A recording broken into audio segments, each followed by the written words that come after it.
Dobar dan. Mislim da možemo početi. Vjerujem da se svi sjećamo euforije nakon vijesti iz Berlina u novembru prošle godine da su potpisana 3 sporazuma o mobilnosti na samitu Berlinskog procesa. Ta 3 sporazuma su trebala da omoguće slobodno kretanje ljudi u regionu, u ovih 6 zemalja potpisnica, da možemo putovati samo sa ličnim kartama, da se priznaju visokoškolske kvalifikacije i profesionalne kvalifikacije za neka zanimanja. Da budem iskrena, meni je to odmah kad sam čula zvučalo previše dobro da bi bilo istinito, imajući u vidu svu komplikovanost političke situacije u regionu i naročito u Bosni i Hercegovini. Vaše ekscelencije, uvaženi gosti, dame i gospodo, hvala vam što ste došli na ovaj događaj pod nazivom 3 sporazuma o mobilnosti 1 godinu nakon potpisivanja.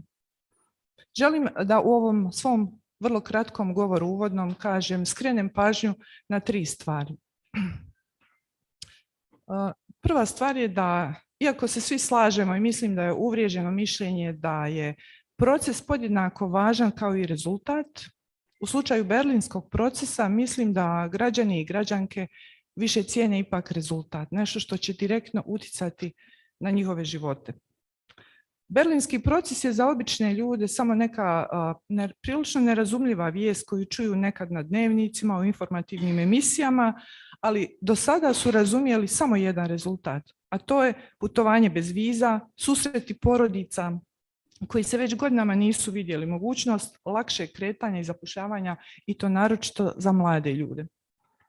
Zbog toga ovaj događaj danas. Mi smo imali namjeru da pozovemo neke obične ljude, neke porodice čija su djeca vidjeli djeda i baku samo online u svom životu, upravo zbog ovih problema u kretanju.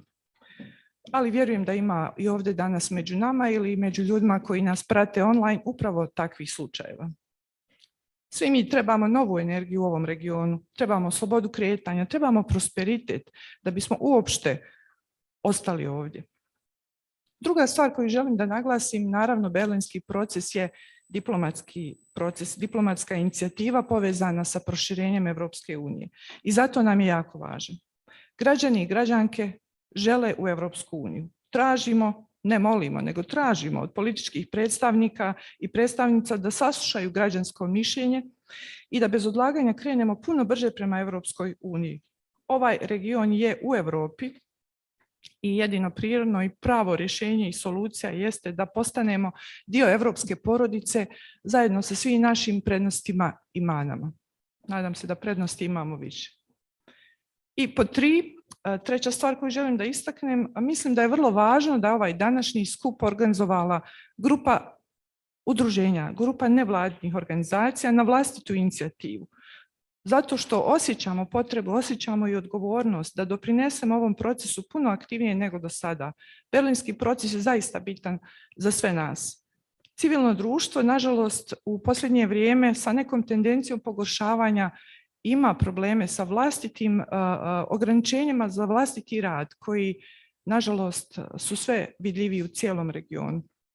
Osim borbe za naš prostor za rad, za prostor za civilno društvo, moramo u svom najširem obliku u cijeloj regiji, to znači civilno društvo nisu samo udruženja i fondacije, to su i mediji, to je i akademski sektor, to su građani i građanke. Mi moramo imati aktivniju ulogu i da budemo u partnerskoj ravni sa političkim donosiocima odluka. Zabrinjavajući indikator jeste da se našem pozivu za ovaj današnji događaj nisu odazvale neke od relevantnih institucija kojima je upravo ovo opisu posla.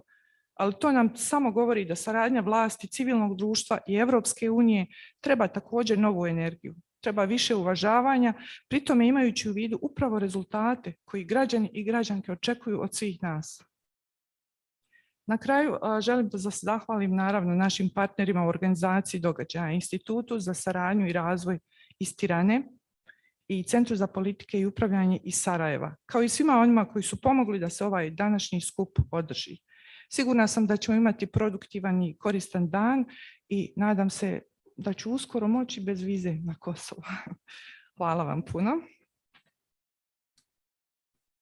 Kao što imate ispred sebe u agendi raspored govornika, toga ćemo se i pridržavati, tako da imam čast i zadovoljstvo da najavim njegovu ekscelenciju gospodina Olova Reinertsena, ambasadora Norveške u Bosni i Hercegovini, da nam se kratko obrati.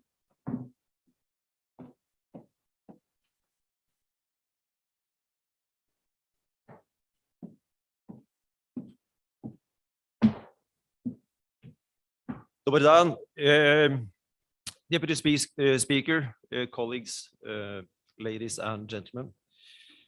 First of all, let me say how delighted I am to be here, and I would like to thank the organizers for inviting me to discuss these 3 mobility agreements signed almost 1 year ago: freedom of movement, mutual recognition of university diplomas, and the recognition of professional qualifications. In short, the objective of these agreements is to achieve greater mobility in the region, which again should speed up regional cooperation and the European integration process, and eventually create economic growth and improve the lives of the citizens in Bosnia and Herzegovina and the Western Balkan region.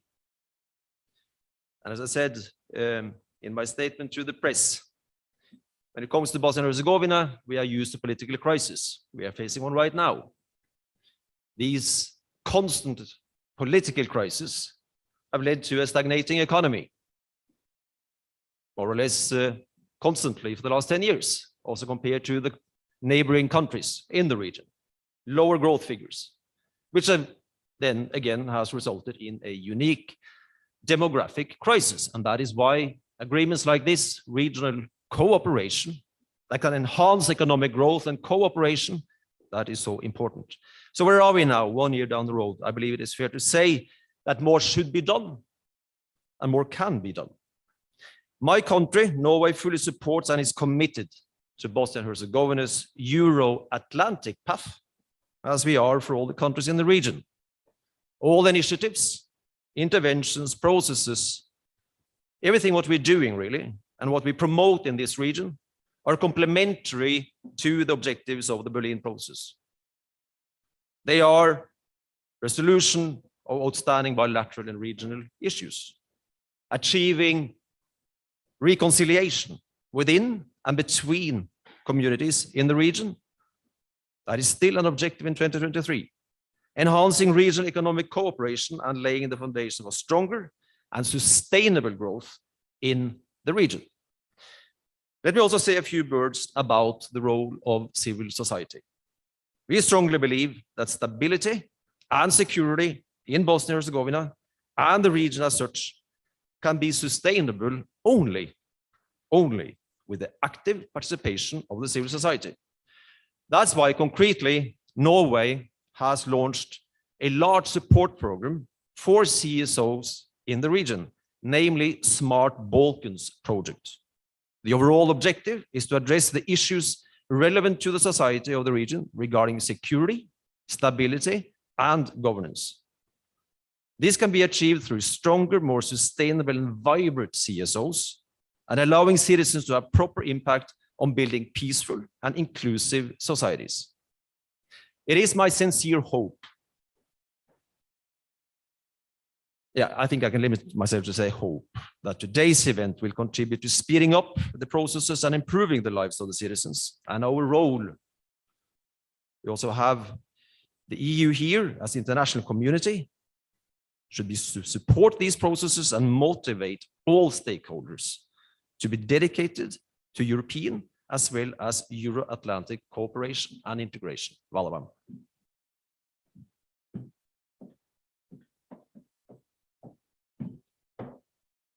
Hvala gospodinu Olafu. Sljedeći koji će nam se obratiti je gospodin Artjan Hačkaj, direktor za istraživanja Institut za saradnju i razvoj iz Albanije. Dok nam se Artjan pridruži, samo da vam otkrijem da on ima porijeklo iz Sarajeva. To sam otkrila prije početka sastanka, tako da on je više Sarajlija nego ja iz Hercegovine. Thank you very much. Hvala lepo.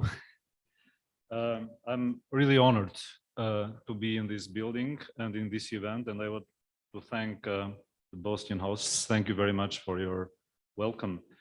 The institute for which I work has been engaged in the Berlin process since 2015. I vividly remember the Vienna summit, this famous Vienna summit, and the first connectivity projects that were decided there. And now we talk about mobility agreements, we talk about the first connectivity projects, we talk about billions of euros in grants and loans that are being implemented in the Western Balkans. With the Berlin process, what is going on is that there is a new dynamic, a very strong political will that is being shown now by all the partners, all the supporters, and that has been concretized with the signature of the 3 mobility agreements. Cooperation and Development Institute and its partners all over the Balkans are involved into monitoring, but also engaging with the 3 mobility agreements first, but also with the economic and investment plan flagship projects. We are monitoring, supported by the SMART project in this case, and with our colleagues here in Sarajevo, CPCD, the 12 flagship projects. So today, joined with our partners, we will focus on the 3 mobility agreements. I just want to underline that the 3 mobility agreements are legally in force since 19th of May 2023, because they enter in force when the 3rd country, successive country, ratifies them. This country was North Macedonia, so they are functional right now. RCC and CEFTA are working with the implementation. We'll be happy to hear them afterwards. And well, there will be more to share and to learn during this event, so I'll keep it here, but thank you again very, very, very much.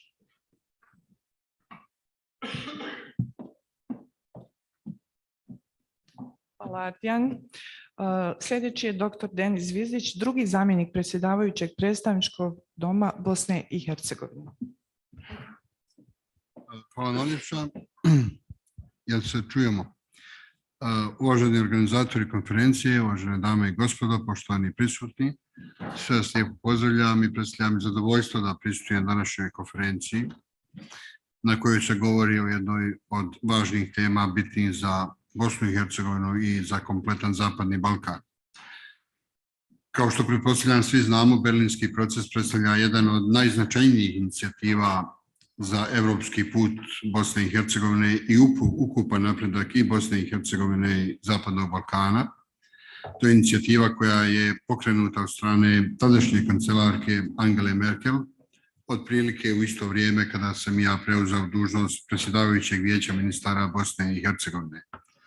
Nakon toga je uslijedila svima nama poznata britansko-njemačka inicijativa, koja je dakle u tom periodu početkom 2015. godine vijeću ministara dala ogroman podstrek za reforme na europskom putu i koja je generalno ponovo otvorila nadu u europsku budućnost Bosne i Hercegovine. Rekao bih da smo od toga momenta ostvarili značajan progres i uspjeli pomaći procese iz statusa quo koji smo u tom periodu zatekli. Sporazum o stabilizaciji i pridruživanju je čekao na ratifikaciju preko 5 godina, nije bilo nikakvog plana ekonomskih reformi i imali smo ozbiljan zastoj na putu evropskih pa i NATO integracija. I onda smo upravo zahvaljujući Berlinskoj inicijativi i britansko-njemačkoj inicijativi, zahvaljujući dakle novom optimizmu i sve prisutnoj evropskoj energiji uspjeli da već u ljetu 2015. godine ratificiramo sporazum o stabilizaciji i pridruživanju koji je stupio na snagu. Uspjeli smo da stavimo u funkciju Vijeća za stabilizaciju i pridruživanje, usvojili smo mehanizam koordinacije, predali smo kredibilnu aplikaciju za članstvo u Europskoj uniji, odgovorili smo na preko 4000 pitanja iz upitnika, dakle to je najveći broj pitanja koja je dobila bilo koja zemlja Zapadnog Balkana, iako mi do sada ni do danas nije jasno zašto smo baš mi u Bosni i Hercegovini dobili najveći broj pitanja od strane Europske komisije. Uspješno smo odgovorili na ta pitanja i u konačnici dobili smo mišljenje Europske komisije o zahtjevu za članstvo sa 14 prioriteta i 115 podprioriteta. Kao što znate, dobili smo poslije toga kandidatski status i do kraja ove godine možemo vrlo kredibilno očekivati otvaranje prvog pregovaračkog klastera jer smo u veoma kratkom roku ipak uspjeli usvojiti nekoliko važnih europskih zakona iz domena 14 prioriteta. Na socioekonomskom polju u tom periodu uspjeli smo realizirati ekonomsku reformsku agendu za Bosnu i Hercegovinu u procentu većem od 80%, što je kao pozitivnu konsekvenciju i posljedicu imalo tadašnji veoma kvalitetan privredni rast i fiskalnu i financijsku stabilnost cijele države. Kasnije je naravno pandemija koronavirusa i agresija Ruske federacije na Ukrajinu usporila određene ekonomske, privredne kao i sve druge tokove, ali iz tog razloga evo ja konkretno i dalje zagovaram da se opet napravi ovaj put ekonomska reformska agenda 2 za period 2022-2026, koja bi sasvim sigurno bila kvalitetno rješenje za realizaciju mnogih ekonomskih projekata i solviranje ekonomskih problema. Kada je riječ o berlinskom procesu, on ima dvije ključne komponente i zaista se radi o vrlo kompleksnoj stvari. Mislim da su građani Bosne i Hercegovine vidjeli puno veće koristi od činjenice da mogu slobodno putovati. Jedna od važnijih komponenta berlinskog procesa je napredak na evropskom putu svih zemalja Zapadnog Balkana i očuvanje naše evropske perspektive. Drugi dio berlinskog procesa je regionalna saradnja. Dakle, o ovom prvom sam već govorio. Bosna i Hercegovina je dobila puno projekata zahvaljujući učešću u berlinskom procesu. To nije pitanje samo napretka, proceduralnog napretka na putu evropskih integracija, već je riječ i o brojnim projektima i grantovima koji su odobravani na redovnim godišnjim konferencijama berlinskog procesa. Ja sam predvodio delegacije Bosne i Hercegovine na 5 samita u okviru berlinskog procesa i to u Beču 2015. godine, Parizu 16. Rimu 17. Trstu 18. i Poznanju 19. godine. I na svakom od ovih samita Bosna i Hercegovina imala odlično pripremljene projekte, čime je obezbeđena investicija od preko 750 miliona eura i potpisane su brojne inicijative i brojni sporazumi. Dakle, ovo nije bila samo moja ocjena, to je bila ocjena dužnosnika Evropske unije na svakim od samita na kojim smo učestvovali, imajući u vidu tadašnju pozitivnu i kvalitetnu političku volju, bili smo dobro pripremljeni i imali smo značajno učešće na svim od ovih samita.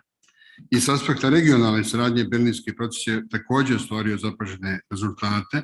Odobren je niz sporazuma koji su olakšali protok ljudi, roba i kapitala unutar Zapadnog Balkana. Riješeni su određeni bilateralni nesporazumi između pojedinih zemalja, ali naravno svi znamo da je bilateralna saradnja dvosmjerni, a ne jednosmjerni odnos koji zahtijeva uzajamno poštovanje, uvažavanje i reciprocitet.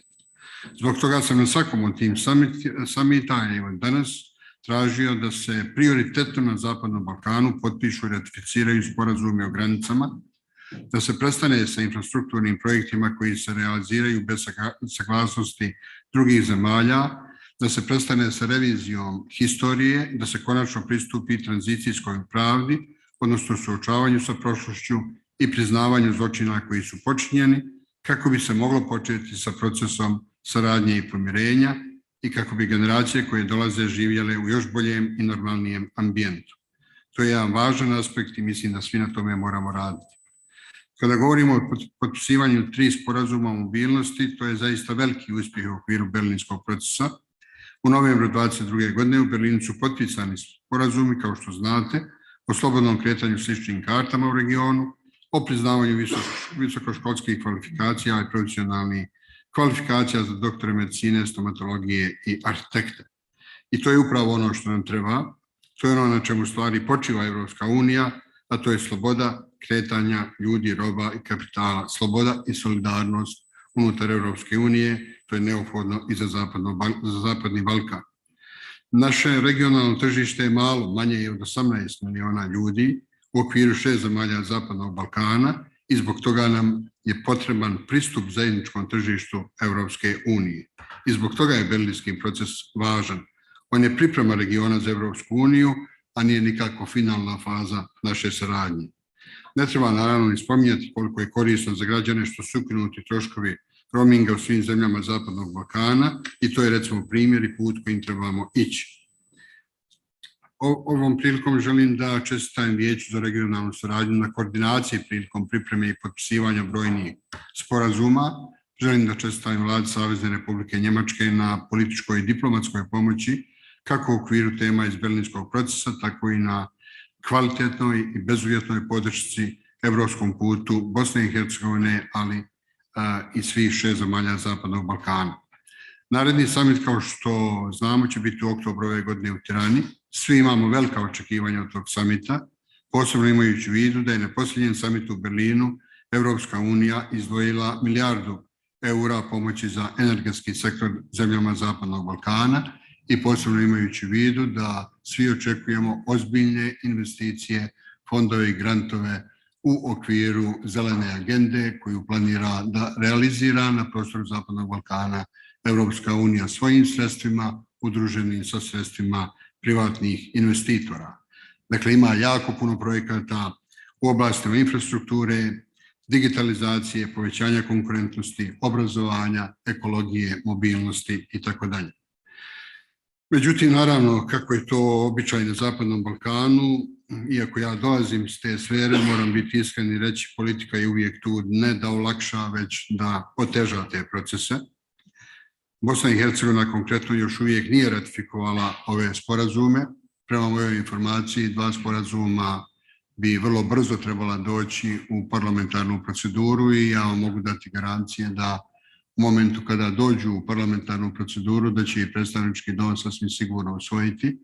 Nažalost, nije usvojen i treći dugo očekivani sporazum o kretanju samo sa ličnim kartama. Dakle, ne postoji niti jedan razuman razlog zbog čega taj možda i najbitniji od ova 3 sporazuma nije potpisan, osim naravno etnonacionalnih razloga koji na Zapadnom Balkanu nisu nikad razumni, nego su uvijek van logike i van razuma.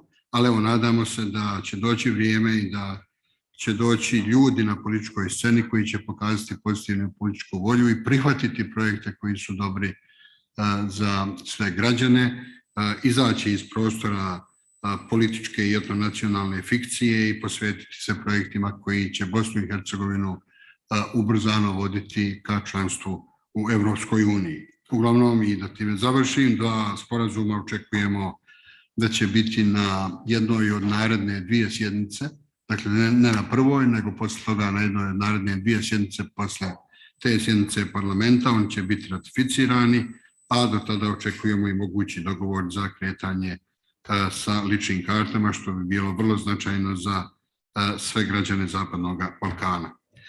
Na kraju želim vam uspješan rad tokom trajanja ove konferencije. Smatram da je riječ o izuzetno važnim temama i zbog toga sam prihvatio učešće i nadam se da ćete i vi doći do kvalitetnih diskusija i zaključaka, jer i to moraju biti smjernice koje moraju prihvatiti političke partije, civilni sektor je bitan dio svakog demokratskog društva.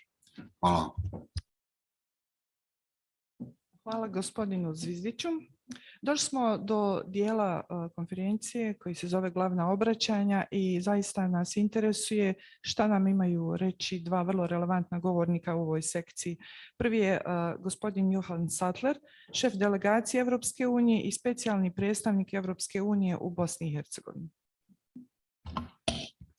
Thank you very much, Ida. And first of all, I want to say that I'm very happy to be here at the heart of BIH democracy, at the parliament. This is a place where I spend a lot of time to get the laws which are not only good, we are not just ticking the box here, but which are in sync with the European Union requirements, with the acquis of the European Union. And I'm happy to say, and Speaker Zvizdic alluded to it, in the last 4 weeks, we actually made progress. And 5 laws were adopted, which are good. They are not 100%, all of them, but they are a real improvement to the current situation, especially when it comes to the judiciary, HJPC integrity amendments, but also the ombudsman law, which was very important, and a few other ones.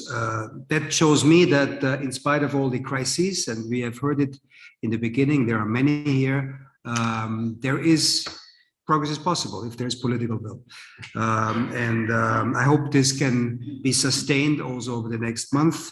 because as Commissioner Varhelyi told the Council of Minister Chairwoman and two deputies at the Stabilization Council in July, this is the worst moment to get stuck.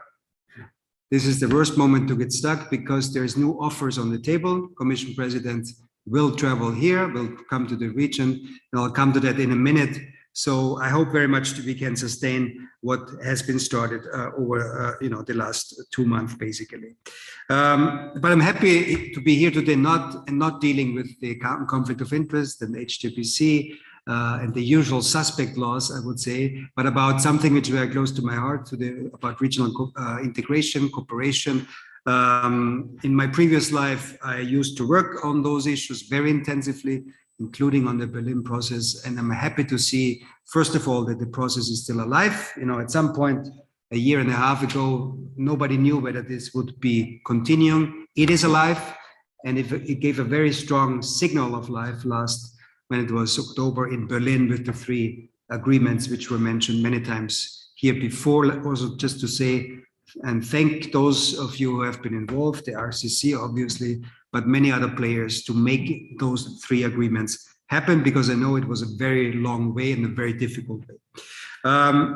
Also, thanks to the organizers, civil society, CPCD, CDI from Albania, with whom I have worked a lot in the past. It's super important to have this, although you don't like the word, the watchdog function, to be actually checking, what governments do, not only what they sign and what they say, but actually what they do. And that's why it's super important to have these statistics and these graphs and these papers on your websites where everybody can see immediately, country X said this, but didn't do that.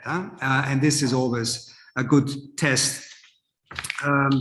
Very quickly, what was achieved last October is a step towards much more mobility in the region and a step towards moving towards a single market in the region. And this is exactly how the European Union started. Yes, it was a peace project, but to be very honest, in 57 and then onwards, there was not much love lost after a devastating war with 50 million people dead. So it's not that love was at the origin, but it was more like, guys, let's get real. Let's see where we can work together. Let's put together our defense industries, our steel industries, our coal industries, in order to make war physically impossible. And I think this is also what we need much more here in the region. We don't need love. Between Kosovo and Serbia or other countries, we need pragmatism.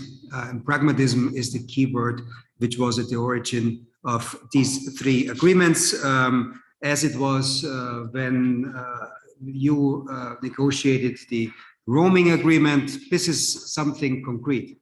As of today, you can roam free in the region.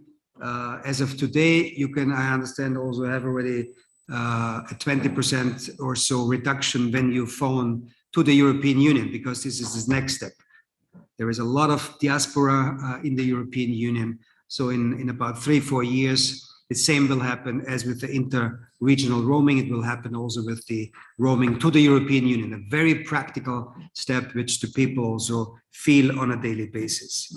When it comes to these agreements, there are a few things which are clear. It will help economic growth because companies can tap into a broader talent pool and also thereby enhancing their competitiveness in the region, as well as offering young people to stay closer to home while advancing in the careers. The other one, when it comes to the qualifications, this recognition will boost collaboration between universities, something which is there, but can be really improved, and much more can be done within the region. There's a lot of every university here I've met wants to have programs with Berlin and with Vienna and with Rome, but this interregional cooperation is also super important there. Therefore, this agreement will really help. Also, when it comes to cultural exchange,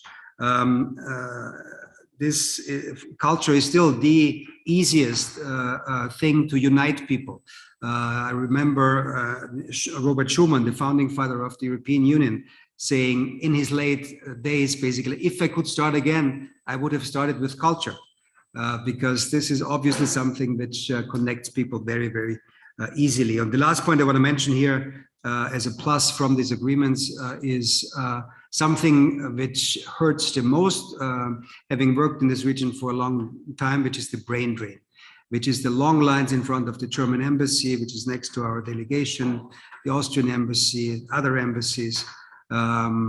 This is, I think, key to slow down this exodus which is happening.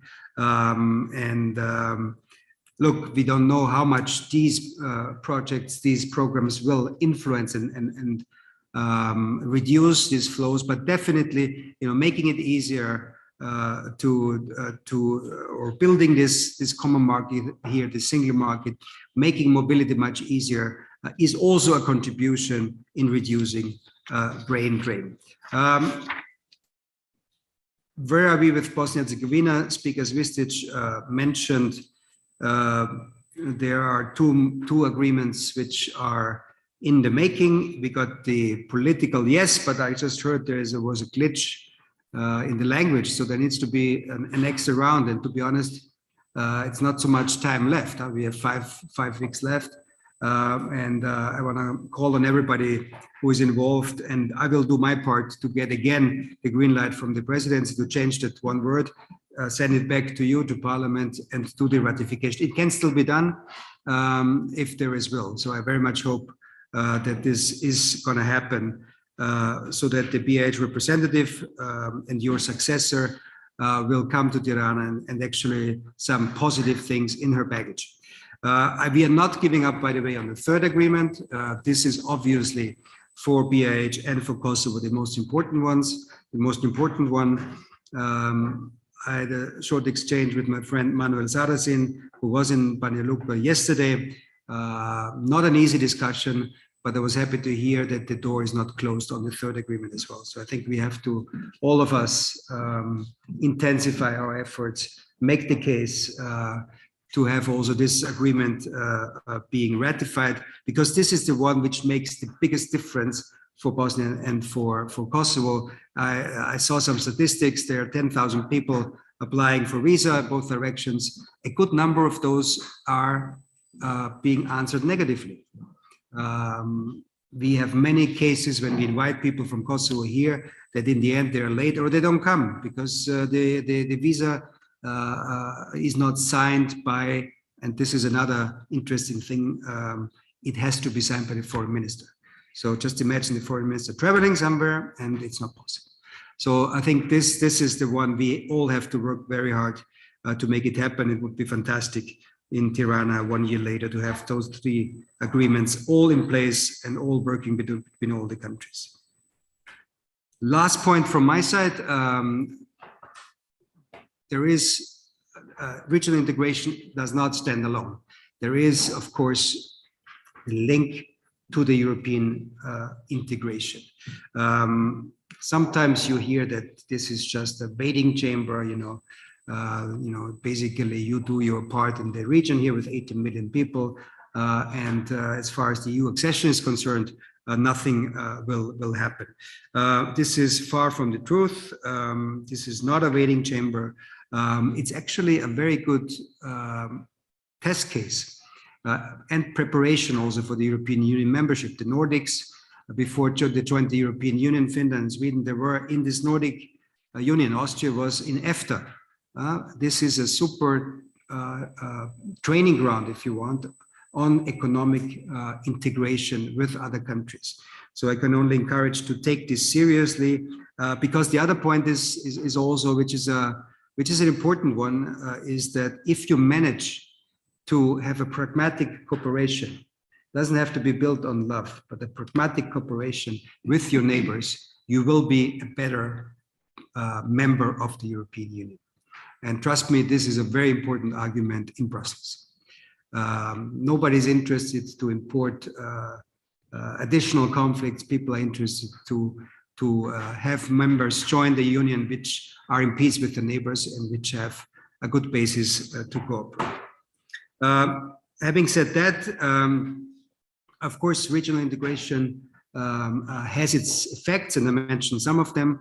But having read the other day a very interesting study from the Vienna Institute of International Economic Studies, basically looking at what happened with the big wave enlargement 2004 and 7. They speak about regional integration, regional cooperation, which was important. But the other important or even more important thing was that FDI happened, so foreign direct investments happened, and the cohesion and structural funds from the European Union. So that's one more reason that it's very important that we go hand in hand between regional integration and European integration. In that context, you have probably seen my boss, Ursula von der Leyen, doing her speech in Bratislava a month ago, where she speaks exactly about that, where she speaks about bringing this region to the European economic space. So there will be very concrete proposals coming out soon, including, for instance, having this region integrated in the single European payment system. This is a big thing, but also other initiatives which are coming up. This is currently being prepared. Regional integration, one point you mentioned among these 4 points very strongly, that you need to continue working on the regional integration. You also need to continue with the reforms, especially when it comes to rule of law and fighting organized crime and corruption. And yes, the fourth point, but this is the point where everybody usually focuses the most, the money part, there will be additional funds. There will be additional funds available, sizable funds, given the sizes of the economies here in the region. But it's going to be step by step. So it's going to be reform for money. It's not going to be paid out obviously in one go. It's going to be paid out over the next 3-4 years, and therefore it's very important that every country is ready to join in. This is on a competitive basis. That's also my message always to the BIH interlocutors. Don't get stuck now, because this is a big chance for you to be part of this big initiative, which is being launched next month in Brussels, and then will be also discussed with the governments in the region over the next month. So all the best for Tirana. There is, I think the ingredients are there. I hope we get 100%. If we get 90%, that's okay, but it would be much better that we really have all countries have all those agreements signed, because there are other issues waiting. There are other important hurdles still for the joint market. There are non-tariff barriers. There are a lot of things you are working on a daily basis to get rid of them in order to have a common economic space here in the region. Thank you very much. Hvala gospodinu Sattleru na jasnim porukama i na zaista bitnom aspektu regionalna saradnja i proširenje. A sada o regionalnoj saradnji i 3 sporazuma o mobilnosti čućemo više od gospodina Amira Kapetanovića, šefa političkog odjela RCC-a. Dobar dan svima, hvala Ida. Ja ću govoriti na engleskom iz 2 razloga, jer je engleski zvanični jezik organizacije koja predstavljam i koliko vidim ovdje nikom ne treba prijevod, tako da nadam se da je to ok. Mr. Speaker, Mr. Zvizdić, Ambassador Sattler, Ambassador of Norway, Mr. Reinertsen, dear colleagues, ladies and gentlemen. Firstly, I'd like to thank you for inviting us for this very timely and very important gathering, but in particular because it is happening in Parliament. A while ago, we have conducted a study about the inclusion of parliaments in the Berlin process in general, and we found out actually something that is rather worrisome, that parliaments are not as included as they should be given their role in the decision-making process. And actually, this is also something that has been recognized by the Poznan Summit of Berlin process in its final declaration. So really, I mean, this is very timely, and I would like to applaud to your initiative and to your efforts to bring parliaments closer to this process. As title of my intervention is actually cooperation, regional cooperation in 3 agreements. Let me begin with the little bit of contextualization, because I utterly believe that nothing remains in vacuum. Everything is causally related. There is a correlation. 3 agreements we are going to talk about would have never happened if we had not have conducive environment of cooperation for that. And that conducive environment I call Berlin process. And I will explain why. In next August, next year, we are going to mark the 10th anniversary of the Berlin process. And I happen to be personally involved in my different capacity in Berlin in 2014. And I saw and I sensed that energy over there, you know, that sense of direction and strategic orientation. And in the meantime, the year after that, Western Balkan Fund organization was born, then the RICO, Regional Youth Cooperation Organization Council. Then at summit in Trieste in 2017, the first ever strategic agenda, regional agenda was adopted called the Multi-Annual Action Plan for the Regional Economic Area. Year after in London, leaders decided to add security cooperation into Berlin process, which is very important. And in that framework, we actually created something we call the action plan, regional action plan for combating trafficking and illicit trafficking and misuse of small arms and light weapons.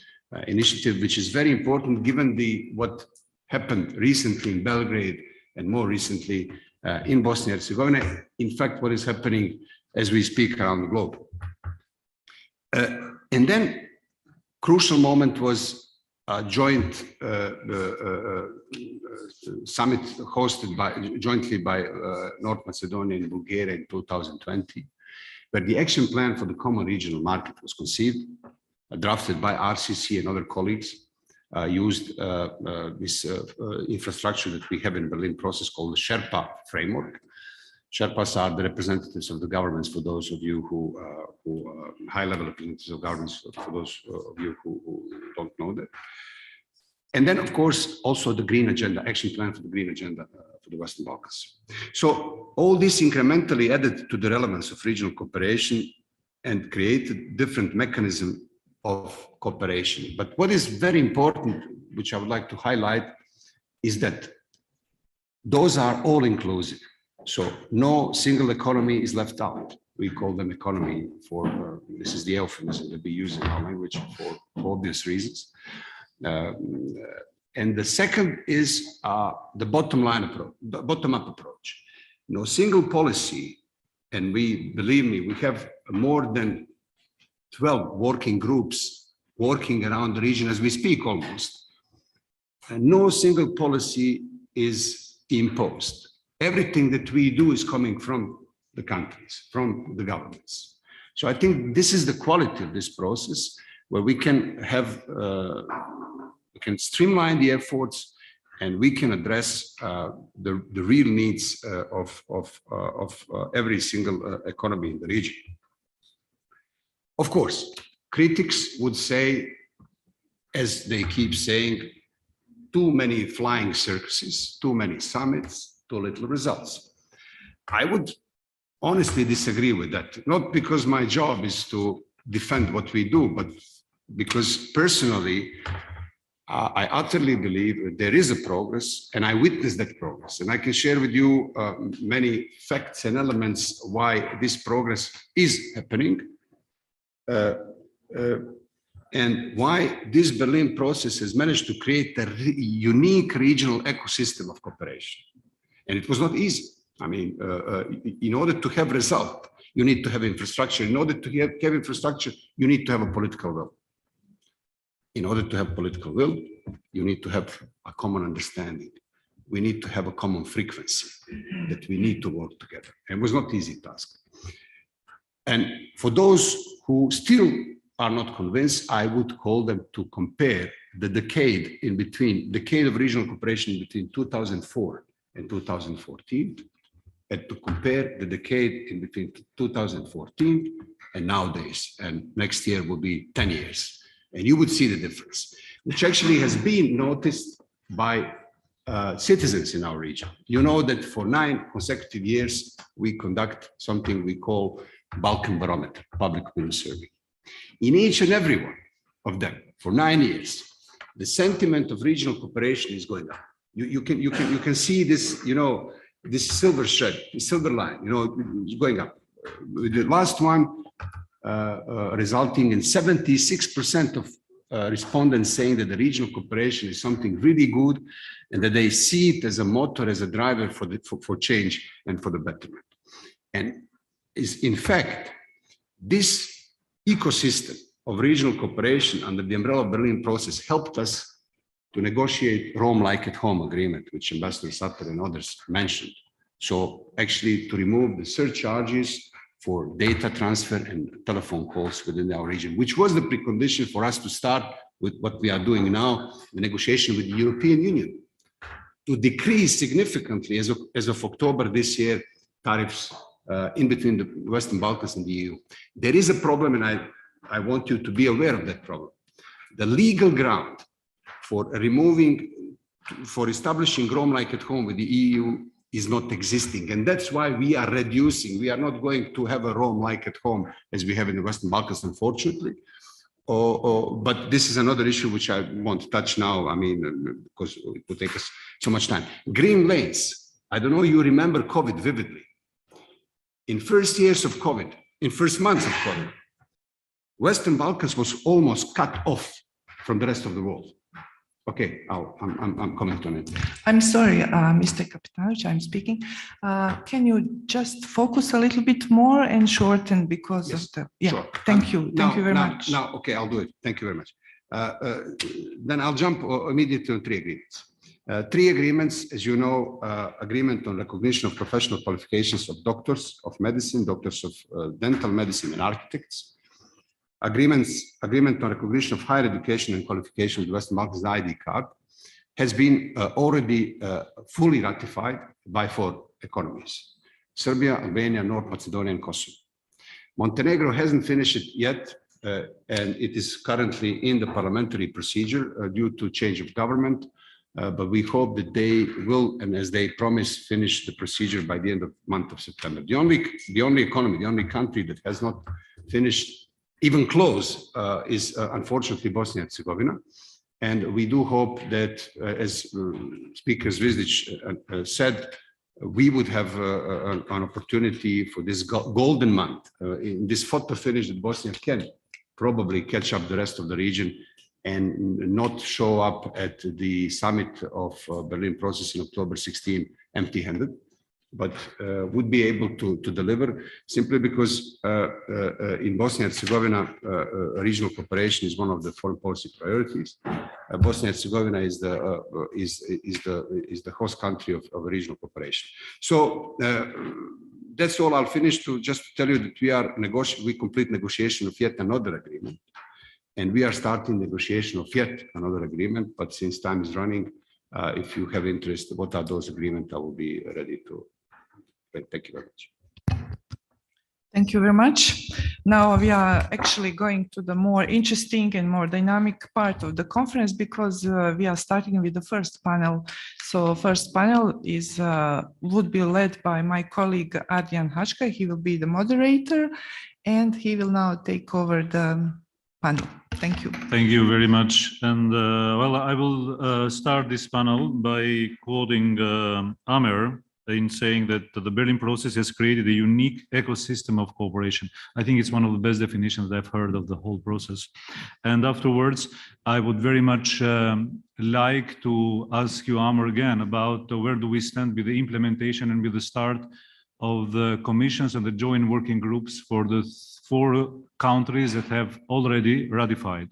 But without much ado, we are very happy and honored to welcome Ms. Valeska Esch, who is the senior advisor to the federal government special representative for the countries of the Western Balkans. It's a long title, but in short, I would say that it's, one of the best friends that we have at the German Foreign Ministry. She's with us online. Thank you very much, Valeska, for being online. We know that you have a very, very tight schedule. And we have heard a lot of comments about you and Mr. Sahadzin rightly. But I would like to start with a question, a very quick question. Everybody speaks about the renewed dynamism since 1 year, 1 year and a half. So we have tangible results and we have very clear messages.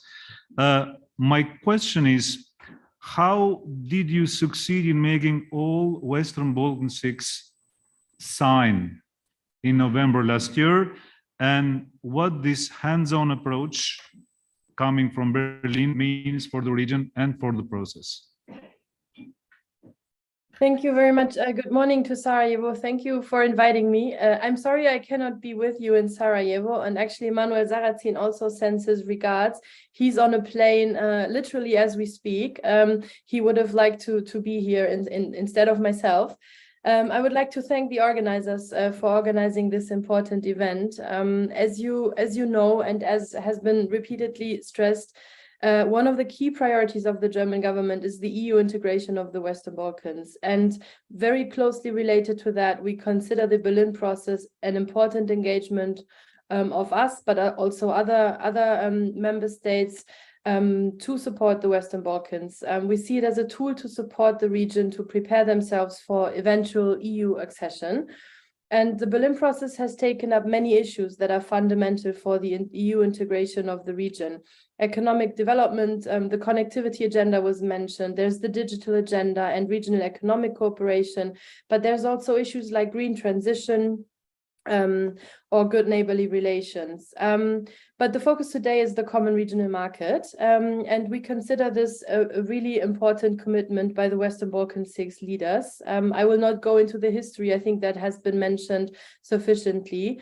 But the action plan to develop a common regional market in 2020, this was really, in our view, a crucial commitment by the region. However, then, as is often the case, implementation had become difficult, as the development of a common regional market is not only technical and very legally complicated by nature, it also requires trust and cooperation among the members. And together with the RCC, we therefore last year supported negotiations between the Western Balkan 6 on the 3 mobility agreements that were signed. And I would really use this opportunity also, since my friend Ama is among you, to really thank the RCC for all your efforts. It would not have been possible without the RCC. The continuous work of the RCC, in my view, is very important in this. In order to achieve the successful conclusion of these agreements, I would say 2 issues were key. On the one hand, there was a consensus that all 6 Western Balkan partners wanted to make progress and lay the foundations for the common regional market by concluding these agreements, so political will. But the second issue, and I think this cannot be stressed enough, was the decision to put bilateral issues aside in order not to have bilateral issues keep regional cooperation hostage. And I think this really has been the key to the success of the Berlin process. And as was mentioned, the agreements have now been in force since the 1st of July, and the commissions are working on the technical details of their implementation. And we really do hope that the outstanding ratifications, both of Montenegro and Bosnia and Herzegovina, will follow as soon as possible, because we are deeply convinced that the common regional market is in the interest of all citizens in the Western Balkans. It enhances mobility across the region, as was mentioned, but it has the potential of generating economic growth. It is very important for attracting foreign direct investment, especially in times of shortage of qualified workforce. And as Ambassador Sattler also mentioned earlier, it is also a step to speed up EU integration and to gradually achieve EU standards, and I think this is also a very important aspect of the common regional market. Anything agreed will be agreed based on EU standards from the very beginning. So it will also help the region to achieve EU standards. And it serves, therefore, the cohesion with the EU single market. The 3 mobility agreements discussed here today, in my view, only build the foundation of the common regional market. There are many more agreements in the making, 2 were mentioned earlier, that will bring concrete benefits to citizens in the region, both on citizens' possibilities for mobility and for regional cooperation of universities, as was mentioned, but also other issues, very concretely, like parcel deliveries or geo-blocking. So we really do hope that there will be progress soon on other agreements, to gradually build up the CRM as was envisaged by the 6 leaders in 2020. And this again requires for all countries in the region to commit to the implementation of their commitments from 2020 and not take the entire region hostage due to either internal or bilateral issues. Thank you.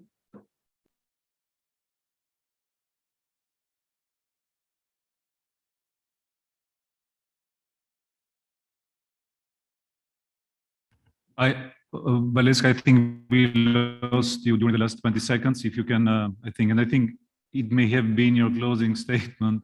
So can you please repeat just the last 20 seconds? Sorry for that technical I glitch. said that I don't know when you lost me, but I said that we really hope that there will be progress soon on other agreements to gradually really build up the common regional market as it was envisaged in 2020.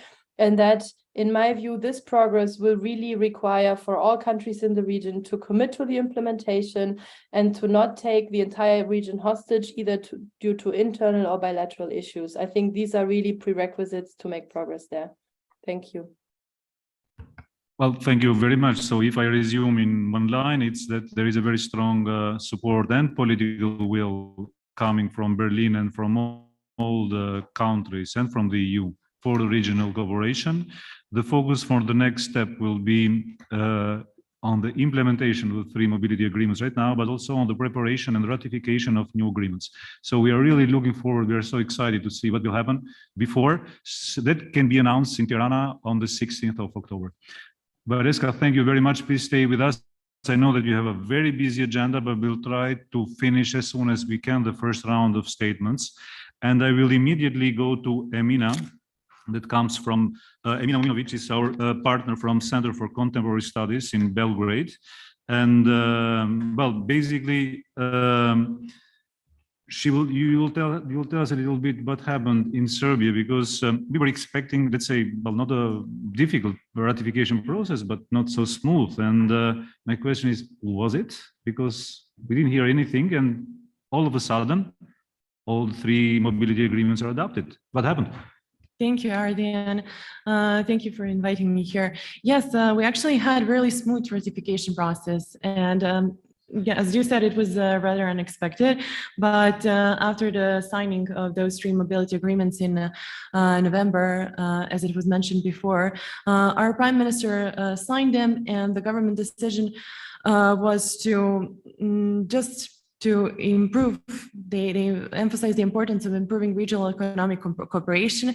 And the government also announced in one of their decisions that these agreements will contribute to enhance investment climate and just to enhance market competitiveness within the region. So in addition to this, it was also stated that the point of these agreements lies in the establishment of common regional market, and that it should be aligned, the Western Balkans should aligned with rules and standards of the European Union. So what happened is that on 21st of February, the government submitted draft legislation pertaining to those 3 mobility agreements to National Assembly for review and adoption. And for these agreements, 3 Mays to come into effect in Serbia, they had to pass through the parliamentary committees and obtain their approval. So in March, right after government submitted it in March, the Committee on Education, Science, Technological Development and Information Society was tasked with reviewing 2 agreements on recognition of higher education qualifications and recognition of professional qualifications for doctors of medicine, dentists, and architects. They accepted the drafts of the law. Somehow the Defense and Internal Affairs Committee was a bit slower in reviewing the agreement on freedom of movement with ID cards, but it managed to complete its review on April 21st, just before the plenary session of the parliament. So once those 3 mobility agreements received approval from the committees, they were brought before the parliament. So all 3 of them were subsequently adopted during the plenary session on 28th of April. So in comparison to Kosovo, Albania, and North Macedonia, the adoption process in Serbia experienced some delays. So primarily due to political situation and reluctance of the president of the parliament to schedule a session amidst ongoing protests across Serbia and also the negotiations with Kosovo. So we found ourselves in a situation where the parliament was effectively blocked and no laws had been approved since February. That was also the reason of delay. But nevertheless, it is essential to clarify that this did not reflect a lack of political will to see these agreements through. So upon adoption, the President of the Republic signed them, and as it goes, they were published in Official Gazette of Republic of Serbia on May 8th, and they entered into force on May 16th. So it was evident that there was no significant delays despite the challenges, and they were all successfully ratified and implemented in Serbia. So I hope this answers to your question. It's a really smooth process. Well, that's perfect. I mean, we were all very happy to learn this and to see it advancing. So, I mean, to quote you, it's smooth, supported process by the government and the parliament and the citizen, I guess. I mean, it was reflected in the media as well. Not really. At the beginning, there was a minimal coverage. So when the agreements were signed, but after that, there was no mentioning in the media. It can be seen in the context of the diplomatic dynamics between Serbia and Kosovo during March and April. So it was the media was overwhelmed with these reports, but also, as you may know, during May, we experienced mass shootings in Serbia, and the media understandably focused on these tragic events, which diverted attention from those three agreements. And also, it is worth noting that the government is parallelly involved in Open Balkan Initiative. So media is currently facing the challenge to explain what is what and to differentiate between those two. So this topic is quite challenging for them to report on. And also, in addition to this, the government or public officials are not really speaking about this topic in front of the media. It could be also seen in the perspective of Open Balkan Initiative, which has substantial support of the president. And it can also be explained that, like, for example, I'm going to divert a bit from the topic here. Just to explain, Center for Contemporary Politics conducted research that shed a light on narratives in domestic media, and especially in the context of COVID-19 pandemic and assistance flowing for European Union, Russia, and China. So this research actually revealed the one striking trend. The president emerged as the primary carrier of the narratives. So in an environment which is characterized by media capture in Serbia, what presidents say becomes the focal point of media attention. So when you have a president which is openly supporting Open Balkan Initiative, it will not be the situation in which he is praising the Berlin process or those agreements. So yeah, media was covered by statements about Open Balkan initiative rather than Berlin process. Well, let's look at the glass half full, a little bit more than half full. So I would say that the media, it's of course, gunning for the Open Balkans, but it's not against the Berlin process. It's not, but it's rather confusing initiative since three countries are involved. Serbia. Okay, we'll see. Okay. But just staying in the overall. The point that I want to make is that in Serbia, the three mobility agreements, including the one about the IDs, was enjoyed strong support, a strong political will from the president, also a strong support for the media. So I suppose it was in the benefit of the all Serbian citizen. And this allows me, thank you very much, Hvala lepo. And this allows me to make a transition to our, let's say, Bosnian representative, Mr. Adis Muovic, who is the director of the Center for Policy and Governance and our partner here, monitoring and engaging the three mobility agreements. And actually, as it happens, he's a colleague with whom I have been in contact the more often and in a more intensive way during this whole time. The first part is to explain to me, for Adis, to explain to me how the political system in Bosnia works. I still am not sure that I have understood everything. And second, to see how we can shed some light and be more tangible for the citizen what is happening here. So basically, just to resume the situation, is that in June, the ratification process has been stopped by the Republika Srpska under the clause of protecting the vital interests of its citizen. So the question that I had, that I want to share it here, have those interests have been protected successfully and can be advanced further on? What is your assessment? And who is, how those interests were threatened, if you can give me an answer. And afterwards, just to explain a little bit that what are the consequences of this blockage? I mean, who wins and who loses in Bosnia? Well, sure thing. Well, the vital interest of entity Republika Srpska was successfully protected. Well, look, that is basically the technical term that is used to block the process when you want to block the process. That's it. There's no more or less in the process.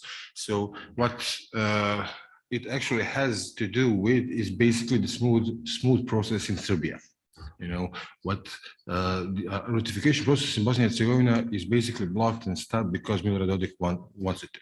You know, you can clearly see that the tactics of Milorad Dodik is to basically stop and hold all important processes on the EU path. And you can see that he actually takes hostage the very important decisions, you know, and then using them as leverage in negotiation with the Western governments or to sell them as political favors to his political allies. Sorry to interrupt you here, but I need to understand, I mean, why not negotiate or get a negotiating power by proposing something instead of withholding something? It's a completely, let's say, antagonist, different way of negotiating or wielding power, I would say. Yeah, well, all other actors actually try to be proactive and, you know, try to cooperate as much. So it's nothing new, you know. Milorad Dodik took totally different approach in actually blocking the processes and then selling the unblockage of the process as a favor to you, you know, and he does it very successfully for more than a decade, you know, and well, basically, let me just go back to the beginning, you know, when in October, German government actually pressured him to, you know, accept these agreements, he agreed, and then he actually gave the permission to Zora Tageltia to go to Berlin and sign these, you know, agreements, mobility agreements.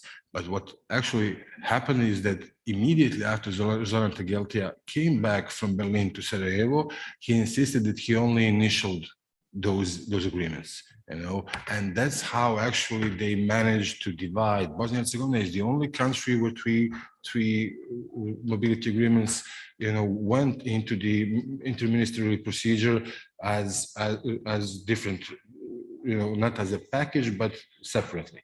In Bosnia and Herzegovina, instead of on Ministry of Foreign Affairs, you know, they divided the mobility agreement on you know, freedom on mobility with IDs to Foreign Ministry, you know, and they didn't give it to Ministry of Security, but then they gave the agreements on recognition of qualifications and recognition of university diplomas to Ministry of Civil Affairs because it's like their jurisdiction, which is absolutely, you know, illogical.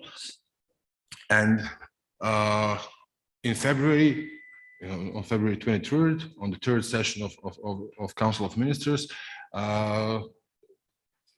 the agreement on freedom of mobility with IDs was supposed to be on the agenda, but then the Collegium pulled it off. You know, because right.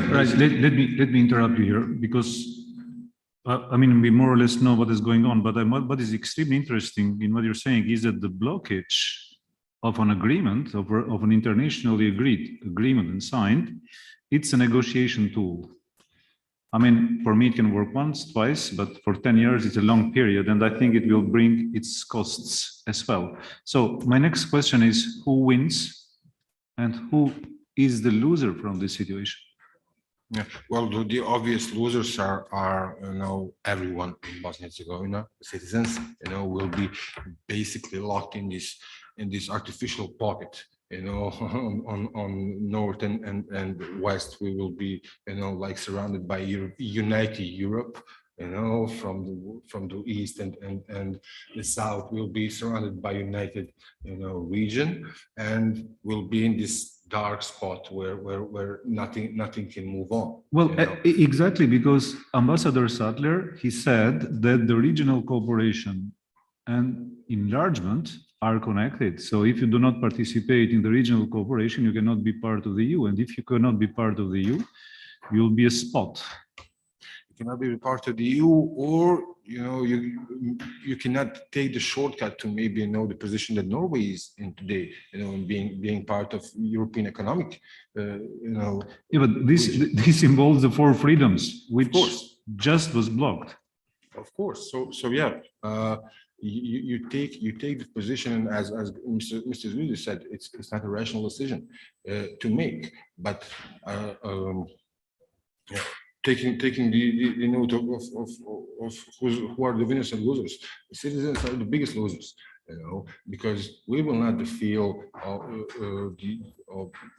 the benefits of, you know, implementing these three agreements, you know, especially the agreement on freedom of movement with IDs, because on both sides, Kosovo and Bosnia, this is basically the agreement that was designed to do one thing, to improve the relations between Bosnia and Kosovo. Exactly, because Kosovo and Serbia, they can move with the ID cards, you know, and it's really paradoxical that Kosovo and Bosnia cannot move with the ID cards. However, I mean, for me, it's like it's a very interesting situation. As somebody who has taught negotiations, you know, in prior life, seems to me like an untenable long-term position for the people or for the politicians that negotiate by withholding or by blocking. Yeah, well, look. So it's not something that they can use it for tactical gains, but for long-term systemic gains, has not been proven until now in the theory of negotiation to be successful. Let me stop. Can I just tell you, Yes, about winners? So we define that losers are citizens, our economy, our companies, are another losers, you know, and probably, you know, Milorad Dodik's coalition partners on state level are, you know, on the losing side of this thing. But the biggest winner of this process is actually Aleksandar Vučić, you know, because Dodik actually, you know, enabled him to have a very comfortable position in the region. You know, he you know, had smooth implementation of these reforms. Why? Well, if you remember, in February there were Brussels talks. You know, Kosovo implemented the three agreements, so did Vučić. You know, but Kosovo doesn't get anything, you know, because Bosnia is not implementing the agreements. So basically, he got the good position. Vučić can actually present himself as a positive and proactive, you know, guy, pragmatic guy in the region, while, you know, Milorad Dodik plays the role of the bad guy.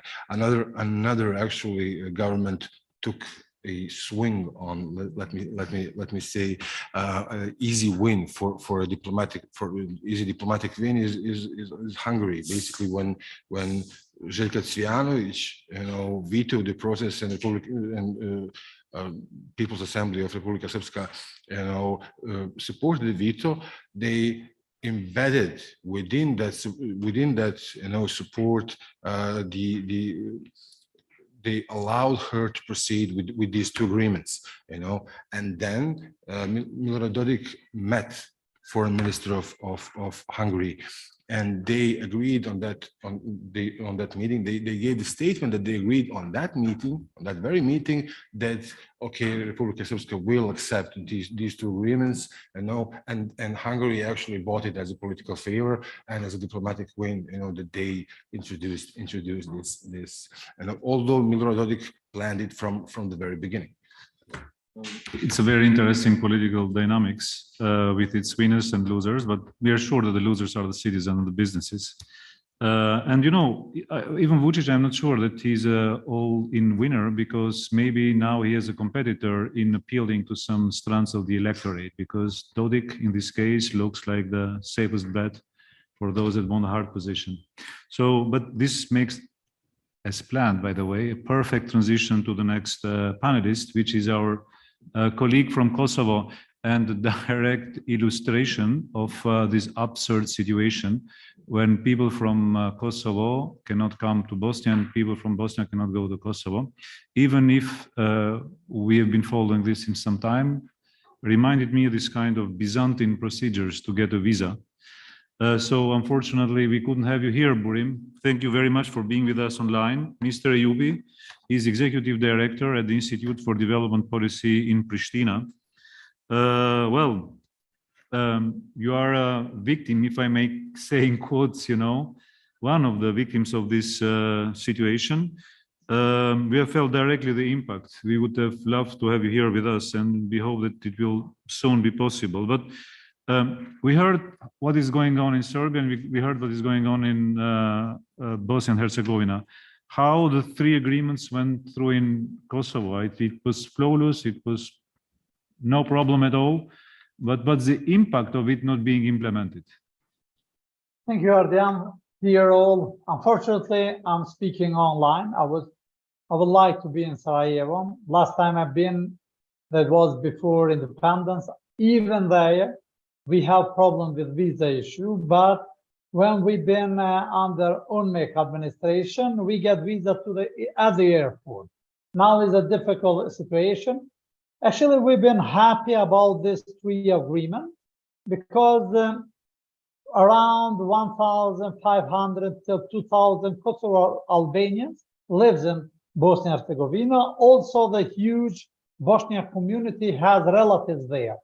And this was a good opportunity for them not going through this visa project. As one of the speakers before mentioned, it's been about 10,000 applications. Now for us, as a Kosovo, we should go in Skopje in Northern Macedonia to get visa. You know how are the procedures. I am one of the victims of what not getting visa.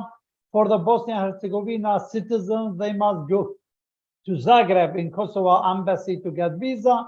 And this three agreement, especially this freedom of movement with identity card, was seen from Kosovo point of view as a good opportunity for freedom of citizens. Also with this two others agreement about higher education qualification and recognition of professional qualification, was see the good possibility of the movement of the professionals, of the people, as we know that the Bosnian community doesn't have higher education in Bosnian language in Kosovo. There are only one faculty there, and most of them they finish university in Bosnia and Herzegovina or in Sandžak in Serbia. And this is good opportunity with this agreement for them to come back in Kosovo by recognition of their diploma to work here. Also, the Albanian community who lives in south of Serbia, they don't have higher education Albanian language. Most of them are study in Kosovo, maybe in Albania or Northern Macedonia, Albanian university. And for them, it's going to be good opportunity to come back in their country and work as a professionals. How the process, because I'm just going around, as the process is going, 8th of February this year, the government of Kosovo approved three agreements from the Berlin process. After 2 weeks, let's say 23rd of February, the three laws were approved by Assembly of Kosovo, and by the 10th of March, they are published in Kosovo laws in official gazette. That means they are in force. That was one, we've been as a civil society been escaped because due to the political crisis in Kosovo, there are still international agreement. They are holding the Kosovo Assembly since 2022. But these three agreements, even they've been the political aspect in Kosovo, opposition and position, because approving the international agreement, the parliament should have 2/3 of the vote. That means that government doesn't have the vote to vote that as a normal law. They need also opposition to be part of that. And in the record timing, we approve all the three laws. And we are now in waiting process to see how the other country doing, especially Bosnia and Herzegovina and Montenegro. But this was very interesting because Kosovo government was against the open Balkan. And those see this three laws, they see as they are pro Berlin process. And that was one of the things that Kosovo government took as priority to tell the citizens of Kosovo that we don't need the open Balkan when we have the Berlin process. Also the media, they've been publishing all these three laws, even when they passed to the government. Also they passed through the Assembly of Kosovo. And now beneficiary, we are accepting to see when this Bosnia and Herzegovina approved this three agreement. As one panelist before just mentioned that there are possibility to be approved, but this movement with ID cards, we are hoping to be soon. At least now in October, we have the new Berlin process meeting in Tirana, and we are hoping to have the new agreement signed, not waiting for the old one to be implemented.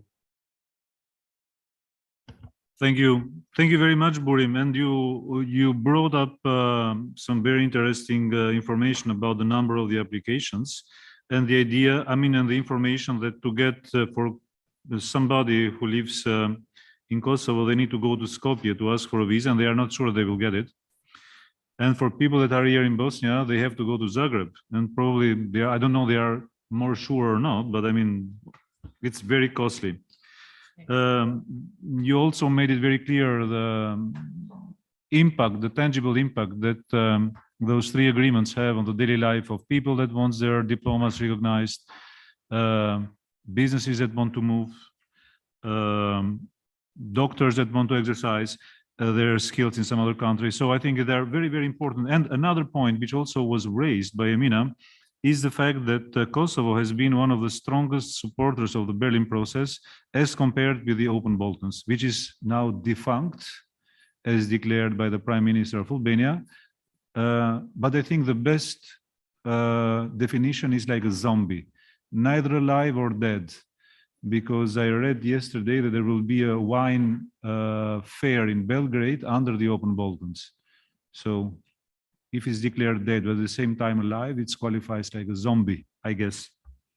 Anyway, we go to North Macedonia, to Skopje, to see. Thank you very much, Burim. We go to Skopje to have our friend Zoran Nechev from Institute for Democracy, Societas Civilis Skopje, who is running a project also supported by the German Foreign Office, but this time on something which is very interesting and that has been missing, as Amer mentioned before, on the parliamentary dimension of the Berlin process.